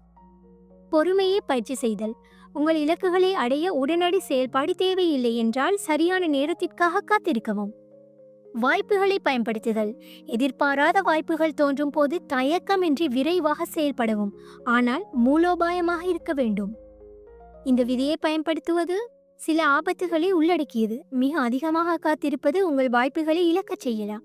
அதேபோல் தவறான நேரத்தில் செயல்படுவது உங்கள் முயற்சிகளை வீணாக்கலாம். நேரத்தின் கலையில் தேர்ச்சி பெறு என்பது உங்கள் செயல்களை சரியான நேரத்தில் சரியான சூழலில் செயல்படுத்துவதன் மூலம் உங்கள் செல்வாக்கையும் வெற்றியையும் உயர்த்துவதற்கு ஒரு சக்தி வாய்ந்த வழிகாட்டி. இது பொறுமையை கடைபிடித்தல், விரைவாக செயல்படுதல் மற்றும் சூழலை கணித்தல் ஆகியவற்றின் முக்கியத்துவத்தை வலியுறுத்துகிறது. 36வது விதி, disdain things you cannot have. Ignoring them is the best revenge. உன்னால் பெற முடியாதவற்றை இகழ், அவற்றை புறக்கணிப்பது சிறந்த பழிவாங்கல். இந்த விதி உன்னால் அடைய முடியாத இலக்குகள், பொருட்கள் அல்லது நபர்களை வெறித்தனமாக துரத்துவதற்கு பதிலாக அவற்றை இகழ்ந்து புறக்கணிப்பதன் மூலம் உங்கள் சக்தியையும் மரியாதையையும் உயர்த்துவதற்கு ஒரு மூலோபாயமாக அமைகிறது. இந்த விதி அடைய முடியாதவற்றை விரும்புவது உங்களை பலவீனமாகவும் ஆசைப்படுபவராகவும் காட்டி மற்றவர்களுக்கு உங்கள் மீது ஆதிக்கம் செலுத்த வாய்ப்பளிக்கும் என்று எச்சரிக்கிறது. மாறாக அவற்றை புறக்கணித்து அவை உங்களுக்கு முக்கியமற்றவை என்று காட்டுவது உங்களை ஒரு நம்பிக்கையான, கட்டுப்பாட்டில் உள்ள ஆளுமையாக மாற்றும். இது உங்கள் செல்வாக்கை உயர்த்தி மற்றவர்களை உங்களை மதிக்க வைக்கும். ஆனால் இந்த உத்தி மிகைப்படுத்தப்பட்டால் நீங்கள் அகந்தையுடையவராகவோ அல்லது செயற்கையாகவோ தோன்றலாம். எனவே நம்பகத்தன்மையுடன் கையாள வேண்டும். அதாவது நரியின் கதை போல, சீச்சி இந்த பழம் புளிக்கும், இந்த விதியை விளக்குவதற்கு வரலாற்று உதாரணங்களை பயன்படுத்துகிறார் ராபர்ட் கிரீன். ஒரு முக்கிய உதாரணமாக கிறிஸ்துக்கு முன் 4ஆம் நூற்றாண்டில் மெசிடோனியா நாட்டின் மன்னராகவும் அலெக்சாண்டர் த கிரேட்டின் தந்தையாகவும் புகழ்பெற்ற பிலிப் ஆஃப் மெசிடோன் என்ற நபரின் கதையை அவர் குறிப்பிடுகிறார். இவர் மெசிடோனியா நாட்டில் தனது எதிரிகளின் கட்டுப்பாட்டில் இருந்த சில பகுதிகளை அடைய முடியாதவை என்று உணர்ந்தபோது அவற்றை வெறித்தனமாக துரத்தாமல் அவை தனக்கு முக்கியமற்றவை என்று காட்டி புறக்கணித்தார். இதற்கு பதிலாக அவர் தனது ஆதிக்கத்தை வேறு பகுதிகளில் வலுப்படுத்தினார். இது மெசிடோனியா நாட்டில் அவரது செல்வாக்கை உயர்த்தியது. இதில் நாம் கற்றுக்கொள்ள வேண்டிய முக்கியமான அம்சங்கள்: முதலாவது, புறக்கணிப்பின் சக்தி. அடைய முடியாதவற்றை விரும்புவதற்கு பதிலாக அவற்றை இகழ்ந்து புறக்கணிப்பது உங்களை சக்தி வாய்ந்தவராக காட்டும். 2, நம்பிக்கையை வெளிப்படுத்துதல். புறக்கணிப்பதன் மூலம் நீங்கள் உங்கள் ஆசைகளை கட்டுப்படுத்தக்கூடிய நம்பிக்கையான ஆளுமை என்று காட்டவும். 3, மற்றவர்களை திசை திருப்புதல். அடைய முடியாதவற்றை புறக்கணிப்பது மற்றவர்களின் கவனத்தை உங்கள் பலவீனங்களில் இருந்து திசை திருப்பி உங்கள் பலங்களை முன்னிலைப்படுத்தும். 4, நம்பகத்தன்மையை பராமரித்தல். உங்கள் இகழ்ச்சி இயல்பாகவும் உண்மையானதாகவும் தோன்ற வேண்டும், இல்லையெனில் நீங்கள் அகந்தையுடையவராக கருதப்படலாம். இந்த விதியை நடைமுறைப்படுத்த ராபர்ட் கிரீன் பல உத்திகளை முன்மொழிகிறார். ஆசைகளை மறைத்தல். உன்னால் அடைய முடியாதவற்றை விரும்புவதை வெளிப்படையாக காட்டாமல் அவை உனக்கு முக்கியமற்றவை என்று நடிக்கவும். உதாரணமாக, ஒரு பணியிடத்தில் உன்னால் பெற முடியாத பதவி உயர்வை இகழ்ந்து உன் தற்போதைய பணியில் சிறப்பாக செயல்படவும். கவனத்தை திசை திருப்புதல். அடைய முடியாதவற்றை புறக்கணித்து உன் பலங்களையும் நீ சாதிக்கக்கூடியவற்றையும் முன்னிலைப்படுத்தவும். நம்பிக்கையுடன் நடத்தல். உன் இகழ்ச்சியை நம்பிக்கையுடனும் இயல்பாகவும் வெளிப்படுத்தவும். இதனால் மற்றவர்கள் உன்னை மதிக்கலாம். உன்னால் பெற முடியாதவற்றை இகழ், அவற்றை புறக்கணிப்பது சிறந்த பழிவாங்கல் என்பது அடைய முடியாதவற்றை வெறித்தனமாக துரத்துவதற்கு பதிலாக அவற்றை இகழ்ந்து புறக்கணிப்பதன் மூலம் உங்கள் சக்தியையும் மரியாதையையும் உயர்த்துவதற்கு ஒரு சக்தி வாய்ந்த வழிகாட்டி. இது புறக்கணிப்பின் சக்தி. நம்பிக்கையை வெளிப்படுத்துதல் மற்றும் நம்பகத்தன்மையை பராமரித்தல் ஆகியவற்றின் முக்கியத்துவத்தை வலியுறுத்துகிறது. 37வது விதி, கிரியேட் கம்பெலிங் ஸ்பெக்டக்கல்ஸ். கவர்ச்சிகரமான காட்சிகளை உருவாக்கு. இந்த விதி பிரம்மாண்டமான, உணர்ச்சிகரமான மற்றும் மறக்க முடியாத காட்சிகளை உருவாக்குவதன் மூலம் மக்களின் கவனத்தை ஈர்த்து உங்கள் செல்வாக்கையும் மரியாதையும் உயர்த்துவதற்கு ஒரு மூலோபாயமாக அமைகிறது. இந்த விதி சாதாரணமான அல்லது எளிமையான செயல்கள் மக்களை ஈர்க்காமல் உங்கள் செல்வாக்கை குறிக்கலாம் என்று எச்சரிக்கிறது. மாறாக, பிரம்மாண்டமான காட்சிகள், சின்னங்கள் அல்லது நிகழ்வுகளை உருவாக்குவது மக்களை உணர்ச்சி ரீதியாக இணைத்து உங்களை ஒரு சக்தி வாய்ந்த, மறக்க முடியாத ஆளுமையாக மாற்றும். இது உங்கள் அதிகாரத்தை உறுதிப்படுத்தும். ஆனால் இந்த காட்சிகள் மிகைப்படுத்தப்பட்டால் அல்லது நம்பகமற்றதாக தோன்றினால் மக்கள் உங்களை செயற்கையாக கருதலாம். எனவே நம்பகத்தன்மையுடன் கையாள வேண்டும். ராபர்ட் கிரீன் இந்த விதியை விளக்குவதற்கு வரலாற்று உதாரணங்களை பயன்படுத்துகிறார். ஒரு முக்கிய உதாரணமாக கிறிஸ்துக்கு முன் 1ஆம் நூற்றாண்டில் ரோம் நாட்டின் முதல் பேரரசராகவும் ரோமானிய பேரரசை உருவாக்கியவராகவும் புகழ்பெற்ற ஆகஸ்டஸ் என்ற நபரின் கதையை அவர் குறிப்பிடுகிறார். ஆகஸ்டஸ் ரோம் நாட்டில் தனது ஆட்சியை உறுதிப்படுத்த பிரம்மாண்டமான கட்டிடங்கள், விழாக்கள் மற்றும் சின்னங்களை உருவாக்கினார். இது மக்களை அவரது மகத்துவத்தால் வியந்து பார்க்க வைத்தது. இந்த காட்சிகள் ரோம் நாட்டில் அவரது செல்வாக்கை நிலைநிறுத்த செய்தன. மற்றொரு உதாரணமாக, 4ஆம் நூற்றாண்டில் இந்திய நாட்டில் குப்த பேரரசின் கவிஞராகவும் நாடக ஆசிரியராகவும் புகழ்பெற்ற காளிதாஸ் என்ற நபரை மேற்கோள் காட்டுகிறார். காளிதாசா இந்திய நாட்டில் தனது காவியங்களான சகுந்தலம் மற்றும் மேகதூதம் மூலம் மக்களின் உணர்ச்சிகளை தூண்டும் கவர்ச்சிகரமான காட்சிகளை உருவாக்கி குப்த ஆட்சியின் புகழை உயர்த்தினார்.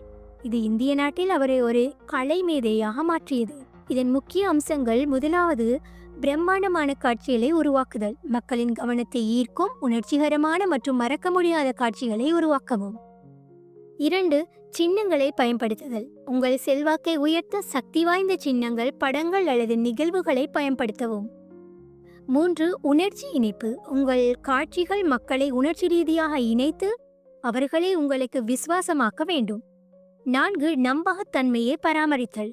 உங்கள் காட்சிகள் நம்பகமானவையாகவும் உங்கள் இலக்குகளுக்கு பொருத்தமானவையாகவும் இருக்க வேண்டும். ராபர்ட் கிரீன் இந்த விதியை நடைமுறைப்படுத்த பல உத்திகளை முன்மொழிகிறார். கவர்ச்சிகரமான நிகழ்வுகளை ஏற்பாடு செய்தல். உங்கள் புலத்தில் மக்களின் கவனத்தை ஈர்க்கும் விழாக்கள், அறிமுகங்கள் அல்லது நிகழ்ச்சிகளை உருவாக்கவும். உதாரணமாக, ஒரு வணிகத்தில் உங்கள் தயாரிப்பை அறிமுகப்படுத்த பிரம்மாண்டமான நிகழ்வை ஏற்பாடு செய்யவும். சின்னங்களை உருவாக்குதல். உங்கள் ஆளுமையை அல்லது இலக்குகளை பிரதிநிதித்துவப்படுத்தும் சக்தி வாய்ந்த சின்னங்களை உருவாக்கவும். கதைகளை இணைத்தல். உங்கள் காட்சிகளை மக்களின் உணர்ச்சிகளை தூண்டும் கதைகளுடன் இணைத்து அவற்றை மறக்க முடியாதவையாக மாற்றவும். கவர்ச்சிகரமான காட்சிகளை உருவாக்க என்பது பிரம்மாண்டமான, உணர்ச்சிகரமான மற்றும் மறக்க முடியாத காட்சிகளை உருவாக்குவதன் மூலம் மக்களின் கவனத்தை ஈர்த்து உங்கள் செல்வாக்கையும் மரியாதையையும் உயர்த்துவதற்கு ஒரு சக்தி வாய்ந்த வழிகாட்டி. இது சின்னங்களை பயன்படுத்துதல், உணர்ச்சி இணைப்பு மற்றும் நம்பகத்தன்மையை பராமரித்தல் ஆகியவற்றின் முக்கியத்துவத்தை வலியுறுத்துகிறது. 38வது விதி. Think as you like but behave like others. நீ விரும்பியவாறு சிந்தி, ஆனால் மற்றவர்களைப் போல நடந்து கொள். இந்த விதி உங்கள் தனிப்பட்ட எண்ணங்கள் மற்றும் நம்பிக்கைகளை உங்களுக்குள் வைத்திருந்து வெளிப்புறத்தில் மற்றவர்களின் எதிர்பார்ப்புகளுக்கு ஏற்ப நடந்து கொள்வதன் மூலம் உங்கள் செல்வாக்கையும் பாதுகாப்பையும் உறுதிப்படுத்துவதற்கு ஒரு மூலோபாயமாக அமைகிறது. இந்த விதி உங்கள் தனித்துவமான கருத்துக்களை வெளிப்படையாக வெளிப்படுத்துவது மற்றவர்களை உங்களுக்கு எதிராக திருப்பி உங்களை தனிமைப்படுத்தலாம் அல்லது ஆபத்தில் ஆழ்த்தலாம் என்று எச்சரிக்கிறது. மாறாக சமூகத்தின் விதிமுறைகளுக்கு இணங்கி மற்றவர்களைப் போல நடந்து கொள்வது உங்களை நம்பகமானவராகவும் ஏற்றுக்கொள்ளப்பட்டவராகவும் காட்டி உங்கள் இலக்குகளை மறைமுகமாக அடைய உதவும். ஆனால் இந்த உத்தி மிகைப்படுத்தப்பட்டால் நீங்கள் உங்கள் தனித்துவத்தை இழந்து செயற்கையாகவோ அல்லது நயவஞ்சகராகவோ தோன்றலாம். எனவே சமநிலையுடன் கையாள வேண்டும். ராபர்ட் கிரீன் இந்த விதியை விளக்குவதற்கு வரலாற்று உதாரணங்களை பயன்படுத்துகிறார். ஒரு முக்கிய உதாரணமாக 16ஆம் நூற்றாண்டில் நெதர்லாந்து நாட்டில் மனித நேயவாதியாகவும் அறிஞனாகவும் புகழ்பெற்ற எரஸ்மஸ் என்ற நபரின் கதையை அவர் குறிப்பிடுகிறார். இவர் நெதர்லாந்து நாட்டில் தனது புரட்சிகரமான கருத்துக்களை, குறிப்பாக மதம் மற்றும் சமூகம் பற்றியவற்றை நேரடியாக வெளிப்படுத்தாமல் நகைச்சுவை மற்றும் கதைகள் மூலம் மறைமுகமாக வெளிப்படுத்தினார். இதனால் அவர் மற்றவர்களின் எதிர்ப்பை தவிர்த்து நெதர்லாந்து நாட்டில் தனது செல்வாக்கை பாதுகாத்தார். இந்த விதியின் முக்கியமான அம்சங்கள்: முதலாவது, எண்ணங்களை மறைத்தல். உங்கள் தனித்துவமான அல்லது சர்ச்சைக்குரிய கருத்துக்களை வெளிப்படையாக வெளிப்படுத்தாமல் உங்களுக்குள் வைத்திருக்கவும். 2, சமூகத்திற்கு இணங்குதல். மற்றவர்களின் எதிர்பார்ப்புகளுக்கு ஏற்ப நடந்து கொள்ளவும். இதனால் நீங்கள் நம்பகமானவராகவும் ஏற்றுக்கொள்ளப்பட்டவராகவும் கருதப்படுவீர்கள். 3, மறைமுகமாக செல்வாக்கு செலுத்துதல். உங்கள் கருத்துக்களை மறைமுகமாக நகைச்சுவை, கதைகள் அல்லது பொதுவான வடிவங்களில் வெளிப்படுத்தி உங்கள் இலக்குகளை அடையவும். 4, சமநிலையை பராமரித்தல். உங்கள் தனித்துவத்தை முற்றிலும் இழக்காமல் சமூகத்திற்கு இணங்கி நடப்பதற்கு இடையே சமநிலையை வைத்திருக்கவும். ராபர்ட் கிரீன் இந்த விதியை நடைமுறைப்படுத்த பல உத்திகளை முன்மொழிகிறார். சமூக விதிமுறைகளை புரிந்து கொள்ளுதல்.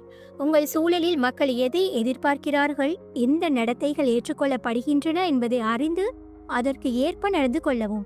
உதாரணமாக, ஒரு பணியிடத்தில் உங்கள் தனிப்பட்ட கருத்துக்களை வெளிப்படுத்தாமல் குழுவின் எதிர்பார்ப்புகளுக்கு இணங்கவும். மறைமுகமாக வெளிப்படுத்துதல். உங்கள் கருத்துக்களை நேரடியாக பகிராமல் நகைச்சுவை, உரையாடல் அல்லது கதைகள் மூலம் மறைமுகமாக வெளிப்படுத்தவும். நம்பகத்தன்மையை காட்டுதல். மற்றவர்களைப் போல நடக்கும் போது உங்கள் நடத்தை இயல்பாகவும் உண்மையானதாகவும் தோன்ற வேண்டும். இல்லையெனில் நீங்கள் நயவஞ்சகராக கருதப்படலாம். நீ விரும்பியவாறு சிந்தி, ஆனால் மற்றவர்களைப் போல நடந்து கொள் என்பது உங்கள் தனிப்பட்ட எண்ணங்களை மறைத்து சமூகத்தின் எதிர்பார்ப்புகளுக்கு ஏற்ப நடந்து கொள்வதன் மூலம் உங்கள் செல்வாக்கையும் பாதுகாப்பையும் உறுதிப்படுத்துவதற்கு ஒரு சக்தி வாய்ந்த வழிகாட்டி. இது மறைமுகமாக செல்வாக்கு செலுத்துதல், சமூகத்திற்கு இணங்குதல் மற்றும் சமநிலையை பராமரித்தல் ஆகியவற்றின் முக்கியத்துவத்தை வலியுறுத்துகிறது. 39வது விதி. ஸ்டர் அப் வாட்டர்ஸ் டு கேட்ச் ஃபிஷ். மீன் பிடிக்க தண்ணீரை கலக்கு. இந்த விதி உங்கள் எதிரிகளையோ அல்லது மற்றவர்களையோ குழப்பத்தில் ஆழ்த்தி அவர்களின் உணர்ச்சிகளையோ அல்லது செயல்களையோ கட்டுப்பாட்டை இழக்கச் செய்வதன் மூலம் உங்கள் இலக்குகளை அடைவதற்கு ஒரு மூலோபாயமாக அமைகிறது. இந்த விதி மற்றவர்கள் அமைதியாகவும் கட்டுப்பாட்டுடனும் இருக்கும்போது அவர்களை எளிதில் கையாள முடியாது என்று எச்சரிக்கிறது. மாறாக, அவர்களை கோபப்படுத்துவது, குழப்புவது அல்லது உணர்ச்சி ரீதியாக ஆட்டம் காணச் செய்வது அவர்களை பலவீனப்படுத்தி உங்களுக்கு சாதகமான வாய்ப்புகளை உருவாக்கும். இது உங்களை ஒரு மூலோபாயவாதியாகவும் சூழ்நிலைகளை கட்டுப்படுத்துபவராகவும் மாற்றும். ஆனால் இந்த உத்தி மிகைப்படுத்தப்பட்டால் மற்றவர்கள் உங்களை நயவஞ்சகராகவோ அல்லது ஆபத்தானவராகவோ கருதி உங்களுக்கு எதிராக திரும்பலாம். எனவே கவனமாக கையாள வேண்டும். ராபர்ட் கிரீன் இந்த விதியை விளக்குவதற்கு வரலாற்று உதாரணங்களை மீண்டும் பயன்படுத்துகிறார். ஒரு முக்கிய உதாரணமாக 17ஆம் நூற்றாண்டில் பிரான்ஸ் நாட்டில் அரசியல் மேதையாகவும் ஆட்சியின் பின்னணி சக்தியாகவும் புகழ்பெற்ற கார்டினல் ரிச்சலியோ என்ற நபரின் கதையை அவர் குறிப்பிடுகிறார். இவர் பிரான்ஸ் நாட்டில் தனது எதிரிகளை கட்டுப்படுத்த அவர்களை உணர்ச்சி ரீதியாக குழப்பி தவறான முடிவுகளை எடுக்க வைத்தார். உதாரணமாக, அவர் தனது எதிரிகளிடையே வதந்திகளையும் சந்தேகங்களையும் தூண்டி அவர்களை ஒருவருக்கொருவர் எதிராக திருப்பினார். இதனால் பிரான்ஸ் நாட்டில் அவரது ஆதிக்கம் உறுதியானது. இதில் நாம் கற்றுக்கொள்ள வேண்டிய முக்கியமான அம்சங்கள்: முதலாவது, குழப்பத்தை உருவாக்குதல். மற்றவர்களை உணர்ச்சி ரீதியாகவோ அல்லது மனதளவிலோ குழப்பத்தில் ஆழ்த்தி அவர்களின் கட்டுப்பாட்டை பலவீனப்படுத்தவும். 2, உணர்ச்சிகளை தூண்டுதல். கோபம், பயம் அல்லது பொறாமை போன்ற உணர்ச்சிகளை தூண்டுவதன் மூலம் மற்றவர்களை தவறான முடிவுகளை எடுக்க வைக்கவும். 3, வாய்ப்புகளை பயன்படுத்துதல். மற்றவர்கள் குழப்பத்தில் இருக்கும் போது அவர்களின் பலவீனங்களை பயன்படுத்தி உங்கள் இலக்குகளை அடையவும். 4, நயவஞ்சகத்தை மறைத்தல். உங்கள் குழப்பத்தை உருவாக்கும் செயல்கள் உங்களுடன் தொடர்பில்லாதவை போல தோன்ற வேண்டும். இதனால் மற்றவர்கள் உங்களை குற்றம் சாட்ட முடியாது. ராபர்ட் கிரீன் இந்த விதியை நடைமுறைப்படுத்த பல உத்திகளை முன்மொழிகிறார். வதந்திகளை பரப்புதல்.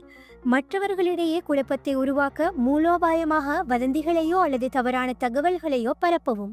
உதாரணமாக, ஒரு பணியிடத்தில் உங்கள் போட்டியாளர்களை குழப்புவதற்கு அவர்களிடையே மறைமுகமாக சந்தேகங்களை தூண்டவும். உணர்ச்சிகளை தூண்டுதல். மற்றவர்களை கோபப்படுத்தவோ பயமுறுத்தவோ அல்லது பொறாமை கொள்ளவோ செய்யும் மறைமுகமான செயல்களை மேற்கொள்ளவும். கட்டுப்பாட்டை பராமரித்தல். மற்றவர்களை குழப்பத்தில் ஆழ்த்தும் போது நீங்கள் அமைதியாகவும் கட்டுப்பாட்டுடனும் இருக்கவும். இதனால் நீங்கள் சூழ்நிலையை ஆதிக்கம் செய்யலாம். இந்த விதியை பயன்படுத்துவது சில ஆபத்துகளை உள்ளடக்கியது. உங்கள் குழப்பத்தை உருவாக்கும் செயல்கள் உங்களுடன் தொடர்புடையவை என்று வெளிப்பட்டால் மற்றவர்கள் உங்களை நயவஞ்சகராகவோ அல்லது ஆபத்தானவராகவோ கருதி உங்களுக்கு எதிராக திரும்பலாம் என்று எச்சரிக்கிறார். மேலும் மற்றவர்கள் இந்த விதியை உங்களுக்கு எதிராக பயன்படுத்தி உங்களை குழப்பத்தில் ஆழ்த்த முயற்சிக்கலாம். எனவே உங்கள் செயல்களை மூலோபாயமாகவும் உங்கள் நயவஞ்சகத்தை மறைத்து நம்பகத்தன்மையை பாதுகாக்கவும் என்று ராபர்ட் கிரீன் அறிவுறுத்துகிறார். இந்த விதி மற்றவர்களை குழப்பத்தில் ஆழ்த்தி அவர்களின் உணர்ச்சிகளையோ அல்லது செயல்களையோ கட்டுப்பாட்டை இழக்கச் செய்வதன் மூலம் உங்கள் இலக்குகளை அடைவதற்கு ஒரு சக்தி வாய்ந்த வழிகாட்டி. இது உணர்ச்சிகளை தூண்டுதல், வாய்ப்புகளை பயன்படுத்துதல் மற்றும் நயவஞ்சகத்தை மறைத்தல் ஆகியவற்றின் முக்கியத்துவத்தை வலியுறுத்துகிறது. 40வது விதி, டெஸ்பைஸ் த ஃப்ரீ லஞ்ச். இலவச உணவை இகழ். இந்த விதி இலவசமாக வழங்கப்படும் எதையும், அது பரிசு, உதவி அல்லது வாய்ப்பாக இருந்தாலும் சந்தேகத்துடன் அணுகி அதற்கு பின்னால் உள்ள மறைந்திருக்கும் நோக்கங்களை ஆராய்ந்து உங்கள் சுயமரியாதையையும் சுதந்திரத்தையும் பாதுகாப்பதற்கு ஒரு மூலோபாயமாக அமைகிறது. இந்த விதி இலவசமாக வழங்கப்படுவது பெரும்பாலும் ஒரு விலை கொண்டதாக இருக்கும். அது உங்களை கடன்பட்டவராகவோ கட்டுப்படுத்தப்பட்டவராகவோ அல்லது சார்ந்தவராகவோ ஆக்கலாம் என்று எச்சரிக்கிறது. மாறாக உங்கள் உழைப்பு, மதிப்பு மற்றும் சுயமரியாதையை முன்னிலைப்படுத்துவதன் மூலம் நீங்கள் மற்றவர்களை உங்களை மதிக்க வைப்பீர்கள். மேலும் உங்கள் செல்வாக்கையும் அதிகாரத்தையும் உயர்த்துவீர்கள். ஆனால் இந்த உத்தி மிகைப்படுத்தப்பட்டால் நீங்கள் அகந்தையுடையவராகவோ அல்லது நன்றியற்றவராகவோ தோன்றலாம். எனவே மரியாதையுடன் கையாள வேண்டும். ராபர்ட் கிரீன் இந்த விதியை விளக்குவதற்கு வரலாற்று உதாரணங்களை மீண்டும் பயன்படுத்துகிறார். ஒரு முக்கிய உதாரணமாக, கிறிஸ்துக்கு முன் 6ஆம் நூற்றாண்டில் பெர்ஷியா நாட்டில் நிறுவனராகவும் அகாமெனிஷிய பேரரசை உருவாக்கியவராகவும் புகழ்பெற்ற சைரஸ் த கிரேட் என்ற நபரின் கதையை அவர் குறிப்பிடுகிறார். சைரஸ் த கிரேட் பெர்ஷியா நாட்டில் தனது ஆட்சியை வலுப்படுத்த மற்றவர்களிடமிருந்து இலவச உதவிகளை ஏற்காமல் தனது சொந்த வளங்களையும் உழைப்பையும் நம்பினார். இது அவரை ஒரு சுயமரியாதை உள்ள சுதந்திரமான ஆட்சியாளராக காட்டி பெர்ஷியா நாட்டில் அவரது செல்வாக்கை உயர்த்தியது. 11ஆம் நூற்றாண்டில் இந்திய நாட்டில் பரமர பேரரசின் மன்னராகவும் கலை மற்றும் இலக்கிய புரவலராகவும் புகழ்பெற்ற போஜா என்ற நபரை மேற்கோள் காட்டுகிறார். இவர் இந்திய நாட்டில் மற்றவர்களின் இலவச உதவிகளை நம்பாமல் தனது அறிவு, கலை, ஆதரவு மற்றும் நிர்வாக திறன்களை பயன்படுத்தி தனது பேரரசை கட்டியெழுப்பினார். இது இந்திய நாட்டில் அவரை ஒரு மகத்தான மன்னராக உயர்த்தியது. இதன் முக்கிய அம்சங்கள்: முதலாவது, இலவசத்தை சந்தேகித்தல். இலவசமாக வழங்கப்படும் எதையும் அதற்கு பின்னால் உள்ள நோக்கங்களை ஆராய்ந்து சந்தேகத்துடன் அணுகவும். 2, சுயமரியாதையை வெளிப்படுத்துதல். உங்கள் உழைப்பையும் மதிப்பையும் முன்னிலைப்படுத்துவதன் மூலம் மற்றவர்களை உங்களை மதிக்க வைக்கவும். 3, சுதந்திரத்தை பாதுகாத்தல். இலவச உதவிகளை ஏற்பது உங்களை கடன்பட்டவராகவோ அல்லது சார்ந்தவராகவோ ஆக்கலாம். எனவே உங்கள் சுதந்திரத்தை பாதுகாக்கவும். 4, மரியாதையுடன் நிராகரித்தல். இலவச உதவிகளை நிராகரிக்கும் போது மரியாதையுடனும் நயமாகவும் செய்யவும். இதனால் மற்றவர்களை புண்படுத்தாமல் இருக்கவும். ராபர்ட் கிரீன் இந்த விதியை நடைமுறைப்படுத்த பல உத்திகளை முன்மொழிகிறார். நோக்கங்களை ஆராய்தல். இலவசமாக வழங்கப்படும் எதையும் ஏற்பதற்கு முன் அதை வழங்குபவரின் நோக்கங்களை கவனமாக ஆராயவும். உதாரணமாக, ஒரு வணிகத்தில் இலவச சலுகைகள் ஏற்பதற்கு முன் அதற்கு பின்னால் உள்ள நிபந்தனைகளை புரிந்து கொள்ளவும். சுயமரியாதையை வெளிப்படுத்துதல். உங்கள் உழைப்பு, திறமை அல்லது வளங்களை பயன்படுத்தி உங்கள் மதிப்பை மற்றவர்களுக்கு காட்டவும். நியாயமாக நிராகரித்தல். இலவச உதவிகளை நிராகரிக்கும் போது மரியாதையுடன் நான் இதை என் சொந்த முயற்சியால் செய்ய விரும்புகிறேன் என்று கூறவும். இந்த விதியை பயன்படுத்துவது சில ஆபத்துகளை உள்ளடக்கியது. ராபர்ட் கிரீன் இலவச உதவிகளை முற்றிலும் நிராகரிப்பது உங்களை அகந்தையுடையவராகவோ அல்லது நன்றியற்றவராகவோ காட்டி மற்றவர்களுடனான உறவுகளை பாதிக்கலாம் என்று எச்சரிக்கிறார். மேலும் மற்றவர்கள் இந்த விதியை உங்களுக்கு எதிராக பயன்படுத்தி உங்களை இலவச சலுகைகளால் கவர்ந்து உங்களை கட்டுப்படுத்த முயற்சிக்கலாம். எனவே இலவசத்தை நிராகரிக்கும் போது மரியாதையுடனும் உங்கள் சுதந்திரத்தையும் உறவுகளையும் சமநிலையில் வைத்து செயல்படவும் என்று ராபர்ட் கிரீன் அறிவுறுத்துகிறார். இலவச உணவை இகழ் என்பது இலவசமாக வழங்கப்படும் எதையும் சந்தேகத்துடன் அணுகி உங்கள் உழைப்பு, மதிப்பு மற்றும் சுதந்திரத்தை முன்னிலைப்படுத்துவதன் மூலம் உங்கள் செல்வாக்கையும் அதிகாரத்தையும் உயர்த்துவதற்கு ஒரு சக்தி வாய்ந்த வழிகாட்டி. இது சுய மரியாதையை வெளிப்படுத்துதல், சுதந்திரத்தை பாதுகாத்தல் மற்றும் மரியாதையுடன் நிராகரித்தல் ஆகியவற்றின் முக்கியத்துவத்தை வலியுறுத்துகிறது. 41வது விதி. Avoid stepping into a great man's shoes. பெரிய மனிதனின் காலணிகளில் காலடி எடுத்து வைக்காதே. இந்த விதி ஒரு மகத்தான ஆளுமை அல்லது புகழ்பெற்ற முன்னோடியின் பதவியை அல்லது பாரம்பரியத்தை நேரடியாக பின்பற்றுவதை தவிர்த்து உங்கள் சொந்த தனித்துவமான பாதையை உருவாக்குவதன் மூலம் உங்கள் செல்வாக்கையும் மரியாதையையும் நிலைநாட்டுவதற்கு ஒரு மூலோபாயமாக அமைகிறது. ஒரு பெரிய மனிதனின் நிலையில் நிற்பது உங்களை அவருடன் ஒப்பிடப்படுவதற்கு வழிவகுத்து உங்கள் சாதனைகளை குறைத்து மதிப்பிட வைக்கலாம் அல்லது உங்களை தோல்வியடைய செய்யலாம் என்று எச்சரிக்கிறது. மாறாக உங்கள் சொந்த அடையாளத்தை உருவாக்கி புதிய பாதைகளை அமைப்பது மற்றவர்களை உங்களை ஒரு தனித்துவமான ஆளுமையாக மதிக்க வைக்கும். இது உங்கள் அதிகாரத்தையும் செல்வாக்கையும் உயர்த்தும். ஆனால் இந்த உத்தி மிகைப்படுத்தப்பட்டால் நீங்கள் முன்னோடிகளின் பாரம்பரியத்தை மதிக்காதவராகவோ அல்லது அகந்தையுடையவராகவோ தோன்றலாம். எனவே மரியாதையுடன் கையாள வேண்டும். ராபர்ட் கிரீன் இந்த விதியை விளக்குவதற்கு வரலாற்று உதாரணங்களை பயன்படுத்துகிறார். ஒரு முக்கிய உதாரணமாக 16ஆம் நூற்றாண்டில் ஸ்பெயின் நாட்டின் மன்னராகவும் தனது தந்தை சார்ல்ஸ் இன் புகழ்பெற்ற ஆட்சிக்கு பிறகு ஆட்சிக்கு வந்தவராகவும் இருந்த பிலிப் ஆஃப் ஸ்பெயின் என்ற நபரின் கதையை அவர் குறிப்பிடுகிறார். இவர் ஸ்பெயின் நாட்டில் தனது தந்தையின் மகத்தான பாரம்பரியத்தின் நிழலில் ஆட்சி செய்தார். ஆனால் அவரது சாதனைகள் சார்ல்ஸ் உடன் ஒப்பிடப்பட்டு எப்போதும் குறைவாகவே மதிப்பிடப்பட்டன. இது ஸ்பெயின் நாட்டில் அவரது செல்வாக்கை பலவீனப்படுத்தியது. மற்றொரு உதாரணமாக 16ஆம் நூற்றாண்டில் இந்திய நாட்டின் விஜயநகர பேரரசின் மன்னராகவும் கலை மற்றும் கலாச்சாரத்தின் புரவலராகவும் புகழ்பெற்ற கிருஷ்ணதேவராய என்ற நபரை மேற்கோள் காட்டுகிறார். இவர் இந்திய நாட்டில் தனது முன்னோடிகளின் பாதையை பின்பற்றாமல் தனது சொந்த ஆட்சி முறையையும் கலை மற்றும் இராணுவ மூலோபாயங்களையும் உருவாக்கி தனித்துவமான புகழை பெற்றார். இது இந்திய நாட்டில் அவரை ஒரு மகத்தான மன்னராக உயர்த்தியது. இதன் அடிப்படை முக்கியமான அம்சங்கள்: முதலாவது, தனித்துவமான அடையாளத்தை உருவாக்குதல். முன்னோடிகளின் நிழலில் நிற்காமல் உங்கள் சொந்த பாதையையும் அடையாளத்தையும் உருவாக்கவும். 2, ஒப்பீடுகளை தவிர்த்தல். பெரிய மனிதனின் பதவியை ஏற்பது உங்களை அவருடன் ஒப்பிடப்படுவதற்கு வழிவகுக்கும். எனவே புதிய புலங்களை தேர்ந்தெடுக்கவும். 3, புதுமையை முன்னிலைப்படுத்துதல். உங்கள் சொந்த புதுமையான யோசனைகளையும் முறைகளையும் முன்னிலைப்படுத்தி மற்றவர்களை உங்களை மதிக்க வைக்கவும். 4, மரியாதையுடன் செயல்படுதல். முன்னோடிகளின் பாரம்பரியத்தை மதித்து ஆனால் உங்கள் தனித்துவத்தை வெளிப்படுத்தவும். ராபர்ட் கிரீன் இந்த விதியை நடைமுறைப்படுத்த பல உத்திகளை முன்மொழிகிறார். புதிய பாதைகளை தேர்ந்தெடுத்தல். முன்னோடியின் பதவியை ஏற்பதற்கு பதிலாக உங்கள் சொந்த தனித்துவமான இலக்குகளையும் புலன்களையும் தேர்ந்தெடுக்கவும். உதாரணமாக, ஒரு பணியிடத்தில் உங்கள் முன்னாள் முதலாளியின் பாணியை பின்பற்றாமல் உங்கள் சொந்த தலைமைத்துவ முறையை உருவாக்கவும். புதுமையை வெளிப்படுத்துதல். உங்கள் யோசனைகளையும் திறமைகளையும் புதுமையான வழிகளில் காட்டவும். இதனால் மற்றவர்கள் உங்களை ஒரு தனித்துவமான ஆளுமையாக அங்கீகரிக்கவும். மரியாதையுடன் விளங்குதல். முன்னோடிகளின் பாரம்பரியத்தை மதித்து ஆனால் உங்கள் பாதையை உருவாக்குவதற்கு நான் என் சொந்த வழியில் பங்களிக்க விரும்புகிறேன் என்று நயமாக கூறவும். பெரிய மனிதனின் காலணிகளில் காலடி எடுத்து வைக்காது என்பது ஒரு மகத்தான முன்னோடியின் நிழலில் நிற்காமல் உங்கள் சொந்த தனித்துவமான பாதையை உருவாக்குவதன் மூலம் உங்கள் செல்வாக்கையும் மரியாதையையும் நிலைநாட்டுவதற்கு ஒரு சக்தி வாய்ந்த வழிகாட்டி. இது தனித்துவமான அடையாளத்தை உருவாக்குதல், புதுமையை முன்னிலைப்படுத்துதல் மற்றும் மரியாதையுடன் செயல்படுதல் ஆகியவற்றின் முக்கியத்துவத்தை வலியுறுத்துகிறது. 42வது விதி. Strike the shepherd and the sheep will scatter. மேய்ப்பவனை தாக்கு, ஆடுகள் சிதறிவிடும்.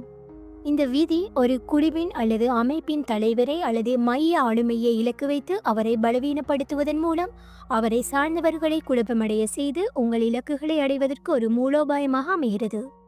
இந்த விதி ஒரு குழுவின் வலிமை அதன் தலைவரை சார்ந்திருக்கிறது என்று கூறுகிறது. அவரை நீக்குவது அல்லது பலவீனப்படுத்துவது மற்றவர்களை திசை மாற செய்து அவர்களின் எதிர்ப்பை உடைக்கும். இது உங்கள் செல்வாக்கையும் அதிகாரத்தையும் உயர்த்தும். ஆனால் இந்த உத்தி மிகைப்படுத்தப்பட்டால் அல்லது தவறாக பயன்படுத்தப்பட்டால் மற்றவர்கள் உங்களை கொடூரமானவராகவோ அல்லது நயவஞ்சகராகவோ கருதி உங்களுக்கு எதிராக ஒன்றிணையலாம்.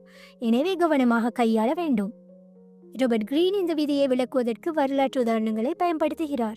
ஒரு முக்கிய உதாரணமாக 17ஆம் நூற்றாண்டில் இங்கிலாந்து நாட்டின் ஆங்கில உள்நாட்டு போரின் தலைவராகவும் புரட்சியாளராகவும் புகழ்பெற்ற ஒலிவர் க்ரோம்வெல் என்ற நபரின் கதையை அவர் குறிப்பிடுகிறார். ஒலிவர் க்ரோம்வெல் இங்கிலாந்து நாட்டில் மன்னர் சார்ல்ஸை இலக்கு வைத்து அவரை பலவீனப்படுத்தி இறுதியில் ஆட்சியை கவிழ்த்தார். இதனால் மன்னரை சார்ந்தவர்கள் குழப்பமடைந்து இங்கிலாந்து நாட்டில் க்ரோம்வெல்லின் ஆதிக்கம் உறுதியானது. மற்றொரு உதாரணமாக 10ஆம் நூற்றாண்டில் இந்திய நாட்டின் சோழ பேரரசின் மன்னராகவும் தென்னிந்தியாவை ஒருங்கிணைத்தவராகவும் புகழ்பெற்ற ராஜராஜ சோழர் என்ற நபரை மேற்கோள் காட்டுகிறார். இவர் இந்திய நாட்டில் தனது எதிரிகளின் தலைவர்களை இலக்கு வைத்து அவர்களை தோற்கடித்து அவர்களின் ஆதரவாளர்களை சிதறடித்தார். இது இந்திய நாட்டில் சோழ பேரரசை ஒரு வலிமையான சக்தியாக உயர்த்தியது. நாம் கற்றுக்கொள்ளக்கூடிய முக்கியமான அம்சங்கள்: முதலாவது, தலைவரை இலக்கு வைத்தல். ஒரு குழுவின் மைய ஆளுமையை அல்லது தலைவரை இலக்கு வைத்து அவரை பலவீனப்படுத்தவும். 2, குழப்பத்தை உருவாக்குதல். தலைவரை நீக்குவது அல்லது பலவீனப்படுத்துவது அவரை சார்ந்தவர்களை குழப்பமடைய செய்து அவர்களின் ஒற்றுமையை உடைக்கும். 3, வாய்ப்புகளை பயன்படுத்துதல். தலைவர் பலவீனமடையும் போது அவரது ஆதரவாளர்களின் குழப்பத்தை பயன்படுத்தி உங்கள் இலக்குகளை அடையவும். 4, நயவஞ்சகத்தை மறைத்தல். உங்கள் செயல்கள் உங்களுடன் நேரடியாக தொடர்பில்லாதவை போல தோன்ற வேண்டும். இதனால் மற்றவர்கள் உங்களை குற்றம் சாட்ட முடியாது. ராபர்ட் கிரீன் இந்த விதியை நடைமுறைப்படுத்த பல உத்திகளை முன்மொழிகிறார். தலைவரை அடையாளம் காணுதல். உங்களை எதிர்க்கும் குழுவில் மைய ஆளுமையை அல்லது தலைவரை அடையாளம் கண்டு அவரை இலக்கு வைக்கவும். உதாரணமாக, ஒரு பணியிடத்தில் உங்களுக்கு எதிராக செயல்படும் குழுவின் தலைவரை மறைமுகமாக பலவீனப்படுத்தவும். மறைமுகமாக தாக்குதல். நேரடியாக எதிர்கொள்ளாமல் வதந்திகள், சந்தேகங்கள் அல்லது உள் முரண்பாடுகளை தூண்டி தலைவரை பலவீனப்படுத்தவும். குழப்பத்தை பயன்படுத்துதல். தலைவர் பலவீனமடையும் போது அவரது ஆதரவாளர்களின் குழப்பத்தை பயன்படுத்தி உங்கள் செல்வாக்கை விரிவாக்கவும். இந்த விதியை பயன்படுத்துவது சில ஆபத்துகளையும் உள்ளடக்கியது. தலைவரை தாக்குவது தவறாக நடந்தால் அவரது ஆதரவாளர்கள் மேலும் ஒன்றிணைந்து உங்களுக்கு எதிராக திரும்பலாம் என்று எச்சரிக்கிறார். மேலும் மற்றவர்கள் இந்த விதியை உங்களுக்கு எதிராக பயன்படுத்தி உங்களை இலக்கு வைத்து உங்கள் ஆதரவுகளை சிதறடிக்க முயற்சிக்கலாம். எனவே உங்கள் செயல்களை மூலோபாயமாகவும் நயவஞ்சகத்தை மறைத்து உங்கள் பாதுகாப்பை உறுதி செய்யவும் என்று ராபர்ட் கிரீன் அறிவுறுத்துகிறார்.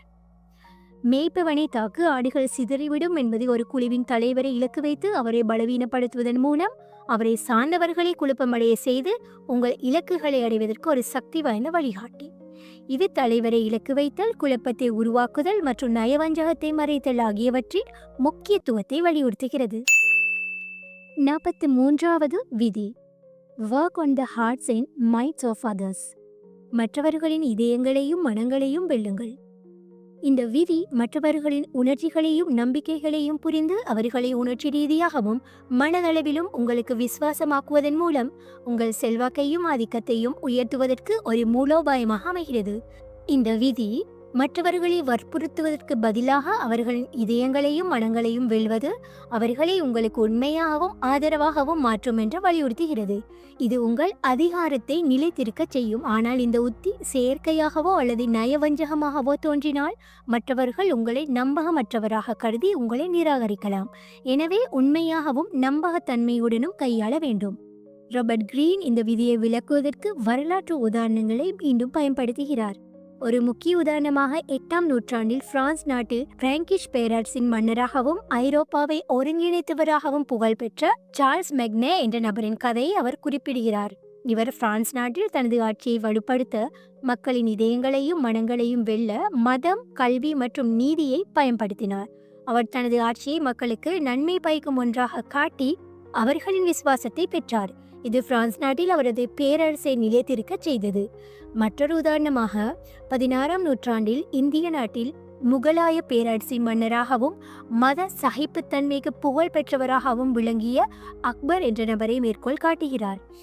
அக்பர் இந்திய நாட்டில் பல்வேறு மதங்களையும் கலாச்சாரங்களையும் ஒருங்கிணைத்து மக்களின் இதயங்களையும் மனங்களையும் வென்றார். இதனால் இந்திய நாட்டில் அவரது ஆட்சி ஒரு பொற்காலமாக கருதப்பட்டது. நாம் கற்றுக்கொள்ள வேண்டிய முக்கியமான அம்சங்கள்: முதலாவது, உணர்ச்சிகளை புரிந்து கொள்ளுதல். மற்றவர்களின் உணர்ச்சிகளையும் ஆசைகளையும் பயங்களையும் புரிந்து அவற்றை உங்கள் செல்வாக்கிற்கு பயன்படுத்தவும். 2, நம்பிக்கையை உருவாக்குதல். உங்கள் செயல்களையும் பேச்சையும் மற்றவர்களை நம்பகமானவையாகவும் உண்மையானவையாகவும் காட்டவும். 3, விசுவாசத்தை பெறுதல். மற்றவர்களின் இதயங்களையும் மனங்களையும் வெல்வதன் மூலம் அவர்களை உங்களுக்கு உண்மையான ஆதரவாளர்களாக மாற்றவும். 4, நம்பகத்தன்மையை பராமரித்தல். உங்கள் முயற்சிகள் செயற்கையாக தோன்றாமல் உண்மையான அக்கறையையும் மரியாதையையும் வெளிப்படுத்தவும். ராபர்ட் கிரீன் இந்த விதியை நடைமுறைப்படுத்த பல உத்திகளை முன்மொழிகிறார். மற்றவர்களை புரிந்து கொள்ளுதல். மற்றவர்களின் தேவைகளையும் ஆசைகளையும் பயங்களையும் கவனமாக ஆராய்ந்து அவற்றை உரையாடலில் பயன்படுத்தவும். உதாரணமாக, ஒரு பணியிடத்தில் உங்கள் குழுவின் உணர்ச்சிகளை புரிந்து அவர்களுக்கு உதவி செய்யவும். நம்பிக்கையை உருவாக்குதல். உங்கள் வார்த்தைகளையும் செயல்களையும் ஒத்திசைவாக வைத்து மற்றவர்களுக்கு நீங்கள் நம்பகமானவர் என்று காட்டவும். உணர்ச்சி இணைப்பை உருவாக்குதல். மற்றவர்களுடன் உணர்ச்சி ரீதியாக இணைவதற்கு அவர்களின் அனுபவங்களையும் மதிப்புகளையும் மதிக்கவும்.